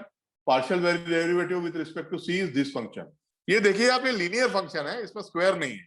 क्योंकि हम जब उसका डेरिवेटिव निकालेंगे तो स्क्वायर निकल जाएगा ना, ये स्क्वायर -2 बाहर आ गया, स्क्वायर निकालेंगे तो। मैं आपको ये एक बार और दिखा देता हूँ, ये एग्जैक्टली मैं आपको एक्चुअली तो बोर्ड पे करके दिखाना चाहिए ये, पर मेरे पास अभी बोर्ड की सुविधा नहीं है, तो मैं आपको दिखा देता हूँ ये क्या किया है एग्जैक्टली, एक बार और बता देता हूँ। ये मैं आपसे लिंक शेयर करूंगा। ये देखिए आपका ये मीन स्क्वायर एरर है, एक्चुअल माइनस प्रेडिक्टेड का स्क्वायर डिवाइडेड बाय n, ठीक है, इस होल स्क्वायर है, ये स्क्वायर है, इसलिए आपकी वो कर्व बनी जहां पे पर्वतारोही नीचे उतर रहा है। वाई आई की वैल्यू हमने, जब हमने वाई आई की जगह वाई आई की वैल्यू रख दी, तो ये इक्वेशन आ गया हमारे पास। आप यहाँ देखिए, आपको एक्स आई वाई आई जो है नोन है, क्योंकि तो आपको x i y i training time की बात कर रहे हैं, एक्स आई वाई आई आपको नोन है, तो आपको वैल्यू दी जाएगी, नंबर ऑफ डेटा पॉइंट जो आपको पता रहेंगे कितना है। उसके बाद जो है वन ऑफ, सभी नोन है इसमें एम और बी को छोड़। अब हम क्या करेंगे, इसका स्लोप निकालेंगे, स्लोप निकाल रहे हैं कर्व का। कर्व जो थी ना, जो पर्वतारोही नीचे आ रहा था, पैराबोला टाइप की कर्व थी, तो वो कर्व का स्लोप निकाल रहे हैं। तो फिर मैंने क्या किया, देखिए एम और बी का फंक्शन है, एम और बी का फंक्शन है, मैंने डीएफ बाई चेन रूल से डीएफ बाई डीएम निकाला, तो ये फंक्शन आया डीएफ बाई डीएम। ये आप थोड़ा घर पे करके देखेंगे तो आपका होगा, अभी आपको कठिन लगता है, कुछ है कठिन है नहीं उसमें। और ये जो है आपका डीएफ बाई डीबी है, ये मैं आपको करके दिखाता, पर मेरे पास अभी बोर्ड की सुविधा नहीं है, लिखने की सुविधा नहीं है, मैं कर लूंगा जल्दी वो भी, ठीक है। तो ये आपका डीएफ बाई डीबी आया। तो ये जो आया इसको हमने इस तरह से रिप्रेजेंट किया, ये DM is DF by DM और DC is DF by DC, ठीक है। तो ये इस तरह से आ गया। तो अब इसका हम आगे क्या कर रहे हैं ये देखिए, और ये देखिए कि इस गोल पे क्या होगा कि गोल पे जो है पार्शियल डेरिवेटिव 0 हो जाएगा, गोल पे जो है उसका डेरिवेटिव 0 हो जाएगा। तो स्लोप के जब मैक्सिमा या मिनिमा आता है, तो डिफरेंशियल में हमको मालूम रहता है कि जो है स्लोप जो है वो मिनिमम होता है। तो ये देखिए, फिर उसके बाद हम क्या करते हैं, डीएफ और डीएम यहाँ निकाल, देखिए हमारे पास डीएफ और डीएम आ गया, दोनों नॉन टर्म्स में, एक्स आई भी नॉन है, वाई आई भी नॉन है, और वाई आई जो है प्रेडिक्टेड वैल्यू जो है वो भी हमको मालूम है, टारगेट वैल्यू हमको मालूम है, ठीक है। तो ये प्रेडिक्टेड वैल्यू कैसे मालूम है, हम ये इटरेशन करते जा रहे हैं, ये इटरेशन है एक्चुअली, मतलब ये हम एक्स आई वाई आई को रख के वाई प्रेडिक्टेड वैल्यू निकालते जा रहे हैं और ये डिफरेंस निकालते जा रहे हैं, और इन इक्वेशन में रख के फिर हम इस तरह से इसको यूटिलाइज करते हैं। यहाँ पे ये मीन स्क्वायर एरर निकालते हैं, और जो m है इसका इटरेशन लेते हैं, m minus l divided by into d m, c minus c divided c into d c, ये इस तरह से हम इसको लेते हैं जब तक कि m और c की वैल्यू कांस्टेंट नहीं हो जाए। मतलब हम क्या करते हैं, सबसे पहले मैं आपको इसका प्रोसीजर बता देता हूं कि जैसे हमारे पास डेटा पॉइंट आ गए, तो हम एक आर्बिट्री रिग्रेशन लाइन फिट कर देंगे। आर्बिट्री रिग्रेशन लाइन फिट कर दी तो हमारे पास प्रेडिक्टेड वैल्यू ऑफ y आ गई, आर्बिट्री कोई भी आर्बिट्री y आई प्रेडिक्टेड आ गया। फिर हमारे पास ये डीएम पूरा आ गया, y आई तो पॉइंट डाटा पॉइंट है, y आई बार मतलब प्रेडिक्टेड वैल्यू, क्योंकि हमने एक आर्बिट्री लाइन कोई सी भी एक रैंडम लाइन फिक्स कर दी, y आई है। फिर हमने मीन स्क्वायर एरर निकाली, तो मीन स्क्वायर एरर बहुत ज्यादा आएगा, क्योंकि वो एक्चुअल रिग्रेशन लाइन तो है नहीं, एक्चुअल रिग्रेशन लाइन तो है नहीं, तो फिर क्या है उसकी मीन स्क्वायर एरर बहुत ज्यादा है। उसको मिनिमाइज करने के लिए हमने क्या किया, उसको मिनिमाइज करने के लिए हम इसे स्लोप निकाल के एम और डी की वैल्यू निकाले, डीएम डीसी की वैल्यू आ गई, तो हम DM minus L into DM C minus L into, ये जो एक्सप्रेशन देख रहे हैं हम एम और सी के, अलग अलग लाइन हम फिट करते जाते हैं, लाइन बदलते जाते हैं, और जो है एम और सी की वैल्यू तब तक निकालते हैं जब तक कि वो चेंज होना बंद नहीं हो जाए। ये इटरेटिव प्रोसीजर। नीमा है, समझ में आया आपके? Yes sir. सोमन आपके आया? Yes sir.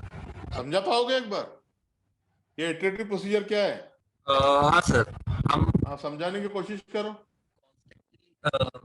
हम बार बार जो वैल्यूज हमारे पास आ रही हैं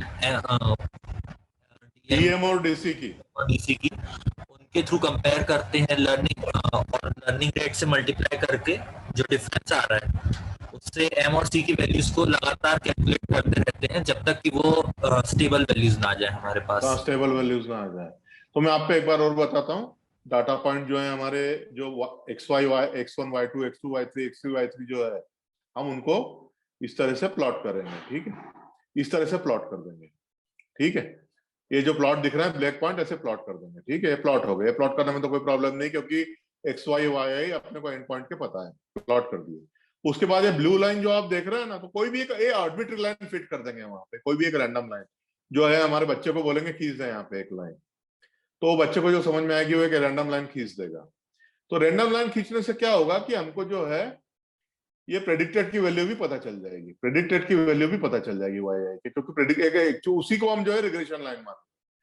वो प्रेडिक्टेड की वैल्यू पता चल जाएगी तो उससे हमको डीएम और डीसी पता चल जाएगा, क्योंकि एक्स आई वाई आई तो दिया हुआ है, ठीक है ना, उससे हमको डीसी की डीएम की वैल्यू पता चल जाएगी।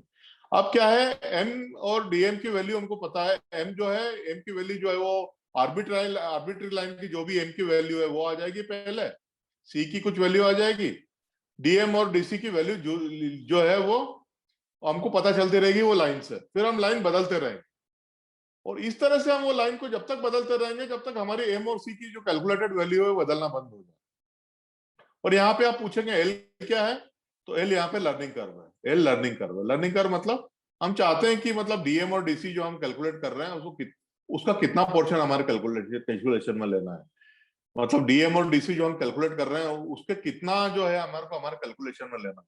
तो 0.001 लेते हैं तो बहुत कम, धीरे धीरे जो है आपके बहुत सारी लाइन फिट करनी पड़ेगी आपको, और अगर आप 0.1 लेते हैं तो आप नेचुरली 10% ले रहे हो, मतलब आपको ज्यादा कम लाइनें फिट करनी पड़ेगी। तो इस तरह से इटरेटिव प्रोसीजर है। नीमा आप समझा पाएंगे? सर पूरा पूरा तो नहीं समझा पाऊंगा, थोड़ा बहुत ट्राई कर सकता तो हूँ। आपके समझ में नहीं आया है क्या? ये ऑलमोस्ट एंड में आ गए हम, तो आपको समझ में क्या नहीं आया ये पूछो मेरे को, या पहले आप समझाने की कोशिश करो, मैं आपको बताता हूँ क्या क्या समझ में नहीं आ रहा। सर अपन ने डीएम और डीसी की वैल्यू निकाल ली, हाँ, तो अपन उसके लिए तब सबसे पहली स्टेप क्या है डीएमडीसी की वैल्यू निकालने के लिए? सर अपन ने y equal to mx plus C जो अपनी इक्वेशन आई थी ई वाली, उसको अपन ने हाँ, एक बार m के रिस्पेक्ट में अपन ने डिफरेंशिएट किया, एक बार c के रिस्पेक्ट में डिफरेंशिएट किया, तो अपन को dm और dc की दो इक्वेशंस मिली इसमें है। अपन ने जो डिफरेंशिएट किया था y is equal to mx plus C को नहीं किया था, ये नीचे जो आप डॉटेड दिख रही है ना आपको, जो डॉटेड यस सर, आपको ई वाली सर्कल दिख इक्वेशन रहा है, को।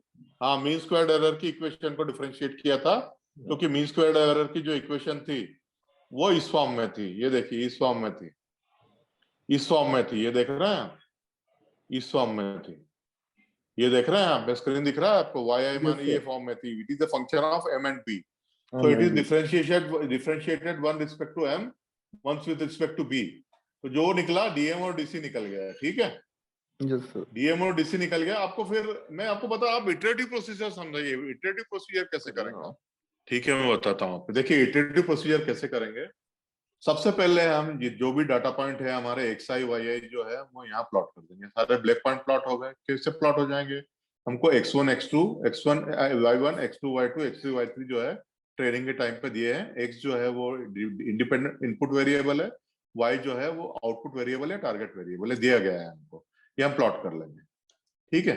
ये प्लॉट कर लिए हमने, तो एक्स आई वाई आई से पॉइंट प्लॉट हो गए, यहाँ तो कोई तकलीफ नहीं, बच्चा भी प्लॉट कर ले। फिर हम कोई भी एक रैंडम लाइन फिट करेंगे, रिग्रेशन की एक रैंडम लाइन फिट करेंगे, यहाँ पे रैंडम लाइन फिट करेंगे। रैंडम लाइन फिट करने से क्या होगा, हमको प्रेडिक्टेड वैल्यू भी मालूम हो जाएगी। कैसे मालूम हो जाएगी? वो रैंडम लाइन कैसी भी हो हमारी, वो बराबर मॉडल हमारा सही मॉडल नहीं तब भी हम उसको प्रेडिक्टेड वैल्यू मानेंगे।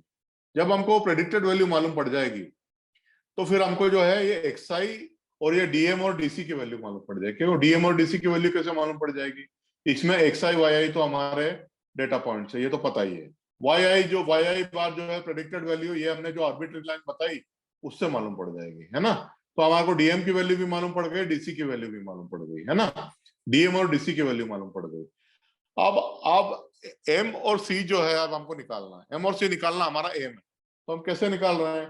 एम और सी पहले जो आर्बिट्री लाइन वैल्यू है उसका आएगा, आर्बिट्री लाइन जो रहती है हमारी उसका एम और सी ले लेंगे हम। जो भी आर्बिट्री लाइन का मतलब जो भी रैंडम लाइन हमने एक्स वाई जेड, वो गलत भी हो वो हम उसको सही मानेंगे।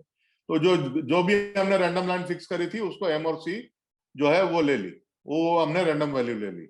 उसके बाद हमने वही रैंडम लाइन जो ली थी उससे हमको प्रेडिक्टेड वैल्यू मालूम पड़ गई, तो डीएम और डीसी की वैल्यू मालूम पड़ गई। डीएम और डीसी की वैल्यू मालूम पड़ गई तो एक लर्निंग कर्व लेना, तो लर्निंग कर्व लेना आपके हाथ में, आप चाहो तो 0.001 ले लो, 0.1 ले लो, या फिर 0.1 ले लो, आप चाहो तो पूरा 1 भी ले लो। तो आप जो भी लर्निंग कर्व आपका लेके लेना है आपको यहाँ ले लो, m - l इंटू डीएम जो इक्वेशन लगा के आप जो है ये m जो है पहले राइट हैंड साइड में जो m है ये वो रैंडम लाइन का m है, जो राइट हैंड साइड में c है रैंडम लाइन का c है।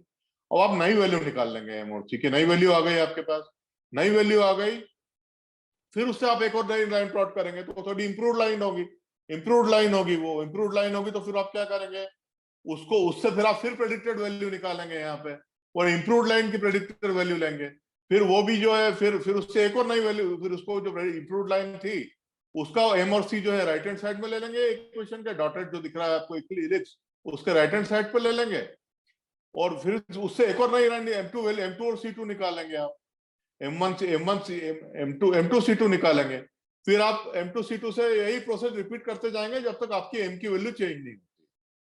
ठीक है, जब तक आपकी m की वैल्यू चेंज नहीं होती है तब तक आप dm dc और m1 m2 c1 c2 c3 c4 निकालते जाएंगे जब तक कि m और c की वैल्यू होना चेंज होना बंद नहीं हो जाए तब तक निकालते रहेंगे।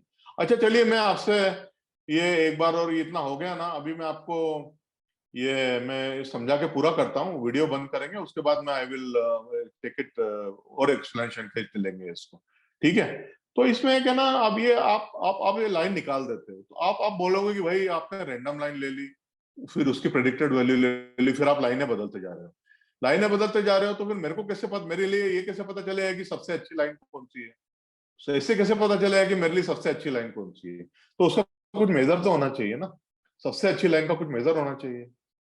ठीक है ना, सबसे अच्छी लाइन का मेजर होना चाहिए जिसको मैं बोल सकूं कि भाई मैंने 100 लाइन फिट करने की कोशिश करी, 100 लाइन मैंने फिट करने की सोची, उसमें से ये 101वीं लाइन जो मैं फिट कर रहा हूँ ये बेस्ट है। पर कैसे बेस्ट है मैथमेटिकली बताना पड़ेगा ना कैसे बेस्ट है, तो इसको इस तरह से निकालते हैं। देखिए r square is equal to 1 minus RSS by TSS। तो RSS क्या है मैंने आपको पहले बताया था, RSS मतलब एक्चुअल और जो एक्चुअल पॉइंट है और जो प्रेडिक्टेड पॉइंट है उसका स्क्वायर, और TSS मतलब क्या है, एक्चुअल माइनस मीन का स्क्वायर। मैंने आपको सब अच्छे से डिटेल से बताया था, एक्चुअल माइनस मीन का स्क्वायर मतलब TSS से नीचे आ जाएगा और एक्चुअल माइनस प्रेडिक्टेड का स्क्वायर ही ऊपर आ जाएगा, 1 minus TSS upon RSS, 1 minus TSS upon RSS is called R square. It is called efficiency, इसको R स्क्वायर ही बोलते हैं, R स्क्वायर ही बोलते हैं, ज्यादा डिटेल में जाने की जरूरत नहीं है। तो हमारा R स्क्वायर, ये देखिए ना आप, R स्क्वायर में आपका ये आपका जो मतलब R स्क्वायर में RSS जितना कम होगा, ये RSS आपका जितना कम होगा R स्क्वायर उतना 1 के करीब होगा, है कि नहीं, है कि नहीं। R स्क्वायर आपका जितना कम, RSS जितना कम होगा, रेसिडुअल्स कम, आप रेम कम से कम करना चाहते हैं ना, RSS कम से कम करना चाहते हैं, तो ये जितना कम होगा उतना R स्क्वायर 1 के करीब होगा। तो जब हम ये चाहते हैं कि हमारा R स्क्वायर जो है किसी भी लाइन का अगर हम R स्क्वायर कैलकुलेट करें तो एक के आसपास होना चाहिए, RSS मिनिमम होना चाहिए, वो हमारे केस में RSS मिनिमम होना चाहिए और R स्क्वायर 1 के आसपास होना चाहिए। अगर R स्क्वायर 0.5 है मतलब कोई मतलब नहीं है, अगर R स्क्वायर 0.8 0.9 है तो हम बोलते हैं कि अच्छी लाइन है। ठीक है ना, तो R स्क्वायर का सिंपल इक्वेशन है, R स्क्वायर RSS निकालो, TSS निकालो, सिग्मा लगा के RSS को TSS से डिवाइड कर दो और 1 minus RSS divided by TSS कर दो, R स्क्वायर आ जाता है, सिंपल है। तो अब देखिए डिफरेंट R स्क्वायर किस तरह से रिप्रेजेंट होता है। ये अगर R स्क्वायर 1 है मतलब परफेक्ट है आपका मॉडल, तो देखिए परफेक्ट मतलब क्या कि आपके जो डाटा पॉइंट थे, जो एक्चुअल डाटा पॉइंट थे, उस पर आपकी लाइन परफेक्टली फिट हो गई। अब आप देखिए R स्क्वायर मतलब 0.70 मतलब थोड़ा कम है R स्क्वायर आपका 1 से, 0.7 है, तो देखिए क्या हो रहा है, एक्चुअल पॉइंट जो है थोड़े आपकी जो रिग्रेशन लाइन है उससे स्कैटर्ड आ रहा है। R स्क्वायर 0.36 है मतलब 0.5 से भी कम है, बहुत कम है एक, तो आप देखिए आपकी लाइन फिट ही नहीं हो रही है, मतलब कि कितना कम है, देखिए बिल्कुल पॉइंट कहीं जा रहे हैं, लाइन कहीं जा रही है। अब आप नीचे देखिए R स्क्वायर की वैल्यू 0.05 है, तो कुछ भी नहीं है यहाँ, तो ये तो पूरे रैंडम पॉइंट्स हैं और यहाँ आपने कुछ तो भी लाइन फिट हो गई है। तो ये आपको फील आना चाहिए R स्क्वायर देख के कि जितना R स्क्वायर एक के पास होगा उतनी आपकी लाइन जो है आपके एक्चुअल पॉइंट के ऊपर अच्छे से फिट होगी, अच्छे से फिट होगी। देख लीजिए R स्क्वायर 1 ये है, R स्क्वायर 0.70 उसके राइट में, R स्क्वायर 0.36 देखिए थोड़े पॉइंट रेंडमली डिस्ट्रीब्यूटेड है, और R स्क्वायर 0.5 मतलब आप ये देखिए कि मैं एक्चुअली इसको 0.05 मतलब देखिए को मॉडल का कोई मतलब ही नहीं रहा है 0.05 मतलब। एक मिनट में आपको वहीं आता हूँ, जूम किया है मैंने, ये देखिए ठीक है, तो ये आर स्क्वायर 0.5 का मतलब ये है, और 0.3 ये आपको फील आना चाहिए कि आर स्क्वायर का मतलब क्या, मतलब अगर मेरा आर स्क्वायर ये है तो मेरा मॉडल कैसा होगा। और आर स्क्वायर बहुत सिंपल चीज है, 1 minus r s s divided by t s s, this is r square, ठीक है ना, दिस इज आर स्क्वायर। और फिर दूसरा एक लास्ट चीज बच गई है कि इसमें ना एरर का भी एनालिसिस करते हैं। तो एरर क्या होता है, एरर क्या होती है भाई, हमने देखा है एरर का मतलब होता है एक्चुअल माइनस प्रेडिक्टेड। एक्चुअल मतलब y is actual, y cap is predicted, तो एक्चुअल उसको एरर बोलते हैं। तो हम अगर सभी डाटा पॉइंट का एरर निकाल लें, अगर वाई आई जो है प्रेडिक्टेड भी लें और वाई आई जो है वो कैप मतलब एक्चुअल भी ले, सबका एरर सम, सारे पॉइंट की एरर सम का निकाल के स्क्वायर सम करें तो वो आरएसएस होता है। ये देखा है हमने, सारे पॉइंट को अगर हम एरर निकाल के स्क्वायर करके सम कर दे तो आरएसएस होता है। तो ये जो ये आरएसएस की ये जितने भी E1 E2 E3 अगर इसको प्लॉट करें, इसको प्लॉट कर रहे हैं अगर, तो हम चाहते हैं कि ये है ना सिमेट्रिकली डिस्ट्रीब्यूटेड आए, सिमेट्रिकली डिस्ट्रीब्यूटेड आए। अगर हम इसको प्लॉट करें, अगर हम सिंपल एक प्लॉट बनाएं, इसका हिस्टोग्राम बनाएं एरर टर्म का, ये हिस्टोग्राम मैं आपको पहले बता चुका हूँ, ये डेटा ये बता, पर हिस्टोग्राम अगर आपको मैं आपको नहीं चाहिए तो हिस्टोग्राम वीडियो बंद करने के बाद समझा दूंगा क्या होता है। तो अगर हम इसका हिस्टोग्राम बनाए E1 E2 और E3 और E, तो हम चाहेंगे कि हिस्टोग्राम जो है हमेशा वो जो है हिस्टोग्राम हमेशा सिमेट्रिकल होना चाहिए, बेल कर्व होना चाहिए, और इसका जो मीन है हिस्टोग्राम का, जो मीन जो है वो 0 होना चाहिए। तो ग्राफिकली देखो ये किस तरह से रिप्रेजेंट होता है। सबसे पहले आप ये लेफ्ट के दो मत देखिए, जो दो एक कर्व दिख रहे हैं ना दोनों, ये मत देखिए, सबके राइट में आएंगे। सबसे राइट में क्या है कि ये मीन 0 पे है, मीन 0 पे है, 0 पे लाइन की मीन है, मीन लाइन। ये हमारी एरर टर्म्स है, जितने भी डायमंड दिख रहे हैं ना ये एरर टर्म है। तो ये एरर टर्म ऊपर नीचे रैंडमली डिस्ट्रीब्यूटेड, कोई पैटर्न नहीं है इनका। ये ऊपर मतलब एरर टर्म के कुछ की जगह एरर, कुछ तो 0 पे भी है, मतलब कुछ के एरर टर्म 0 भी है। तो एरर टर्म को हमने जब प्लॉट किया तो कुछ ऊपर है कुछ नीचे है, ठीक है, कुछ ऊपर है कुछ नीचे है। तो मतलब यह है हम ऐसे अगर हमारा एरर टर्म अगर डिस्ट्रीब्यूटेड होगा रैंडमली तो हमारा प्लॉट इस तरह, हिस्टोग्राम इस तरह का आएगा। पर अगर ऐसा पैटर्न है, ये पैटर्न देख रहे हैं अगर आप, ये ऊपर है पैटर्न है, देखिए ये कोई ना कोई कर्व बन रही है, ये पॉजिटिव नेगेटिव कर्व बन रही है, तो हम इस तरह का पैटर्न नहीं चाहते। अगर इस तरह का पैटर्न कोई आता है तो इसका मतलब है हमारा रिग्रेशन एनालिसिस जो है वो बराबर नहीं है, बायस है उसके अंदर, एरर में बायस है, रेंडमनेस नहीं है। हमारे एरर में हम चाहते हैं कि रेंडमनेस रहे, इस तरह की रेंडमनेस जब रहेगा तो उसका एरर का डिस्ट्रीब्यूशन हिस्टोग्राम बनेगा, इस तरह से डिस्ट्रीब्यूटेड रहेंगे वो। पर जब एरर में रेंडमनेस नहीं रहेगा तो इस तरह से हमारा मॉडल बनेगा। तो इसका मतलब है हमारा मॉडल जो है वो बायस मॉडल जो है वो बायस मॉडल है। तो हम वापस जो है we want to go to again to model building stage, कि मॉडल हमको फिर से बनाना पड़ेगा। तो ये देखिए एरर टर्म्स जितनी है सारे रैंडमली डिस्ट्रीब्यूटेड होना चाहिए। एरर टर्म्स मतलब क्या होती है, एक्चुअल माइनस प्रेडिक्टेड का सम डिफरेंस हो उसका स्क्वायर कर दो। एरर मतलब एक्चुअल माइनस डिफरेंस का स्क्वायर। तो ये अगर हम प्लॉट करें तो इस तरह का हिस्टोग्राम आना चाहिए। हिस्टोग्राम में आपको चाहिए तो बाद में समझा दूंगा। मैंने आर स्क्वायर समझाया आपको। आर स्क्वायर जो है वो जितना आर है उतना आपका फिट जो है बेटर होगा। आर पॉइंट जितना आपके रैंडम पॉइंट्स होंगे उतना आर स्क्वायर आपका कम होता जाएगा। आपका एम ये है एज ए मॉडल बनाने वाला है, data analyst as data analyst आपका मॉडल, आपका जो एम है वो ये है कि आप हमेशा आर स्क्वायर जितना 1 के करीब ला सके उतना लाए। 0.70 देख लीजिए किस तरह से फील आना चाहिए आपको।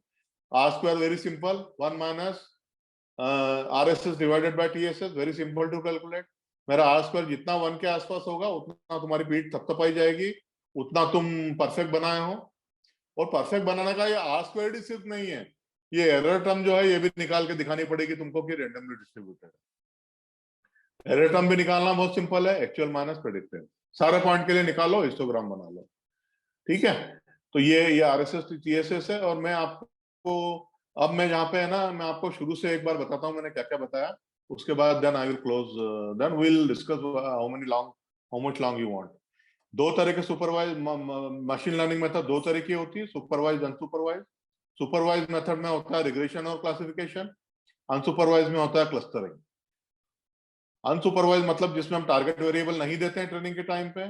सुपरवाइज में हम ट्रेनिंग वेरिएबल, सुपरवाइज के टाइम पे हम टारगेट वेरिएबल वाई जो है वो ट्रेनिंग के टाइम पे देते हैं। अब ये देखिए हमने जो लीनियर रिग्रेशन किया था ये सुपरवाइज मेथड है क्योंकि हमने ट्रेनिंग के टाइम एक्स वाई वाई आई दोनों दिए, ठीक है ना, ट्रेनिंग के टाइम पे दोनों दिए थे, इसलिए वो सुपरवाइज है। अनसुपरवाइज मेथड मैं आपको पहले बता रहा हूँ, इस तरह का अगर आपको डाटा पॉइंट दिए गए, डायमंड, ब्लू, ये और फिर स्टार, इनको अगर आप क्लस्टरिंग करके निकाल दें, आप सेपरेट क्लस्टर बना दें, तो आपने बहुत वैल्यू क्रिएट कर दी है कि आपने अलग अलग कर दिए, पर इसमें आपने वाई नहीं दिया है, आपने टारगेट वेरिएबल नहीं दिया है, इसलिए अनसुपरवाइज्ड है। क्लस्टरिंग जो है आपका, सुपरवाइज मेथड जो होती है वो दो तरह की, क्लासिफिकेशन और रिग्रेशन। अभी जो अपन ने वैल्यू किया वो रिग्रेशन है, रिग्रेशन आपको क्लियर हो गया होगा। क्लासिफिकेशन अपन बाद में करेंगे, उसको लॉजिस्टिक रिग्रेशन से करेंगे अपन। लॉजिस्टिक रिग्रेशन मतलब जो है पॉइंट सेपरेट कर देना, that is logistic regression. Then I explain you what is regression. ये जो ब्लैक डॉट्स हैं ये आपके एक्चुअल पॉइंट्स हैं, और ये आपकी जो डॉटेड ऑरेंज लाइन है ये आपको फिट करना है। y is equal to mx plus c is the model which you want to make। Model बनाने का मतलब होता है m और c की वैल्यू निकालना, ठीक है ना, m और c की वैल्यू निकालना। एरर का मतलब क्या होता है, एक्चुअल माइनस प्रेडिक्टेड। तो एक्चुअल पॉइंट, तो एक्चुअल yi जो है वो एक्चुअल पॉइंट में रहेगी, yi जो मिला हुआ है, और जो प्रेडिक्टेड वैल्यू हमेशा रिग्रेशन लाइन पे रहेगी, ठीक है ना। तो इसको हम जब जनरलाइज तरीके से रिप्रेजेंट करते हैं मैथमेटिकल अपने जो मशीन लर्निंग मॉडल्स है, तो y is equal to beta 0 plus beta 1 x plus c, ये हमारा जनरलाइज इक्वेशन होता है। इक्वेशन वही है, इसमें बीटा 0 जो है वो कांस्टेंट है, इसको c बोलते हैं।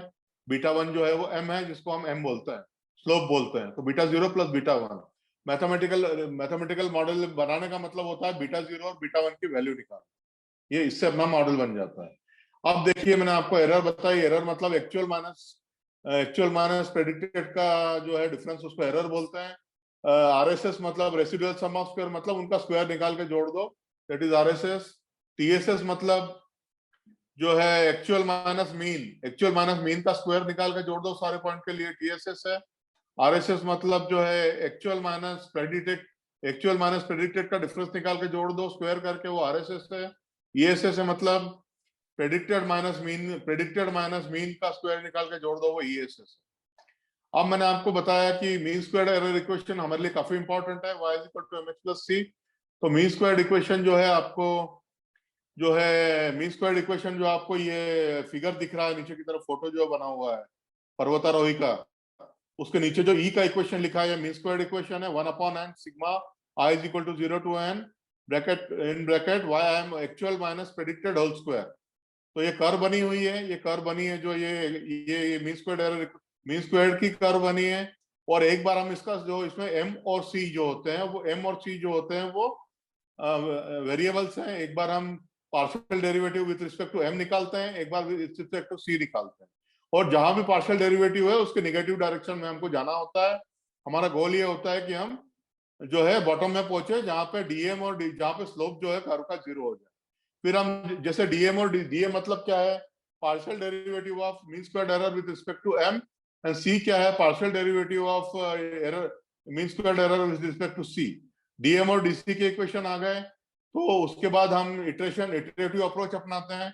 उससे हम m और c की वैल्यू तब तक इटरेट करते जाते हैं जब तक चेंज नहीं होती। m और c वैल्यू मिल गई मतलब हमको y equal to mx plus c पूरा इक्वेशन मिल गया। उसके बाद m और c हमको मिल गए, x आपको दिया जाएगा, y आप प्रेडिक्ट कर सकते हैं। लर्निंग रेट लेना है वो आपके हाथ में होता है, आप 0.001 से लेके 1 तक या कितना भी आपका वैल्यू लेना वो ले सकते हैं, जिसमें भी आपको सबसे अच्छा मॉडल मिले वो लर्निंग कर्व आप ले सकते हैं, ठीक है। ये मैंने आपको बताया आर स्क्वायर मतलब जो है वो उसका वो होता है, मेजर होता है कि आपका मॉडल कितना अच्छा फिट है। आर स्क्वायर की वैल्यू हमेशा एक अच्छे मॉडल के लिए, बेस्ट मॉडल के लिए आर स्क्वायर 1 के जितना पास हो उतना अच्छा है। R square is nothing but 1 minus r s s divided by t s s, ठीक है। तो ये मैंने आपको बताया कि ये r इज इक्वल टू 1 मतलब आर स्क्वायर इज 1 मतलब जो है परफेक्ट फिट है। R square is equal to 0.70 मतलब थोड़ा कम फिट है। 0.36 मतलब देखिए मतलब ये तो कुछ तो भी है ये। और 0.05 मतलब आपका आर स्क्वायर 1 से बहुत ही कम है, मतलब ये रहना नहीं। तो ये मैं आपको बताया कि जितनी भी एरर टर्म्स होती है, ये माइनस एरर टर्म जो होती है आपकी एक्चुअल माइनस प्रेडिक्टेड जो एरर टर्म है, इसको अगर आप हिस्टोग्राम बनाएं तो ये एरर टर्म ऐसी प्लॉट होना चाहिए, it should be bell curve. और ये इस तरह का अगर कोई पैटर्न बनता है अगर आपका एरर टर्म का, एरर टर्म आप प्लॉट कर रहे हैं और आपका ये इस तरह के ऊपर नीचे जो positive negative curve hyperbola type की जो कर्व बन रही है, ऐसी कर्व बन रही है, तो it is not desirable. You have to make your model again. The most desirable model is we should get error distribution like this. Right most, third most, जो थर्ड डायग्राम है हमारा रैंडम डिस्ट्रीब्यूशन का, ऐसा चाहिए हमको. ठीक है. तो this is how we this is the whole theory of. मैंने आपको लीनियर रिग्रेशन के इसमें ये नहीं बताया है. लीनियर रिग्रेशन के मैंने आपको अजम्पशंस नहीं बताए, तो मैंने आगे कवर कर लूंगा. अजम्पशन मैंने आपको इसलिए नहीं बताया क्योंकि आज लंबा हो जाता.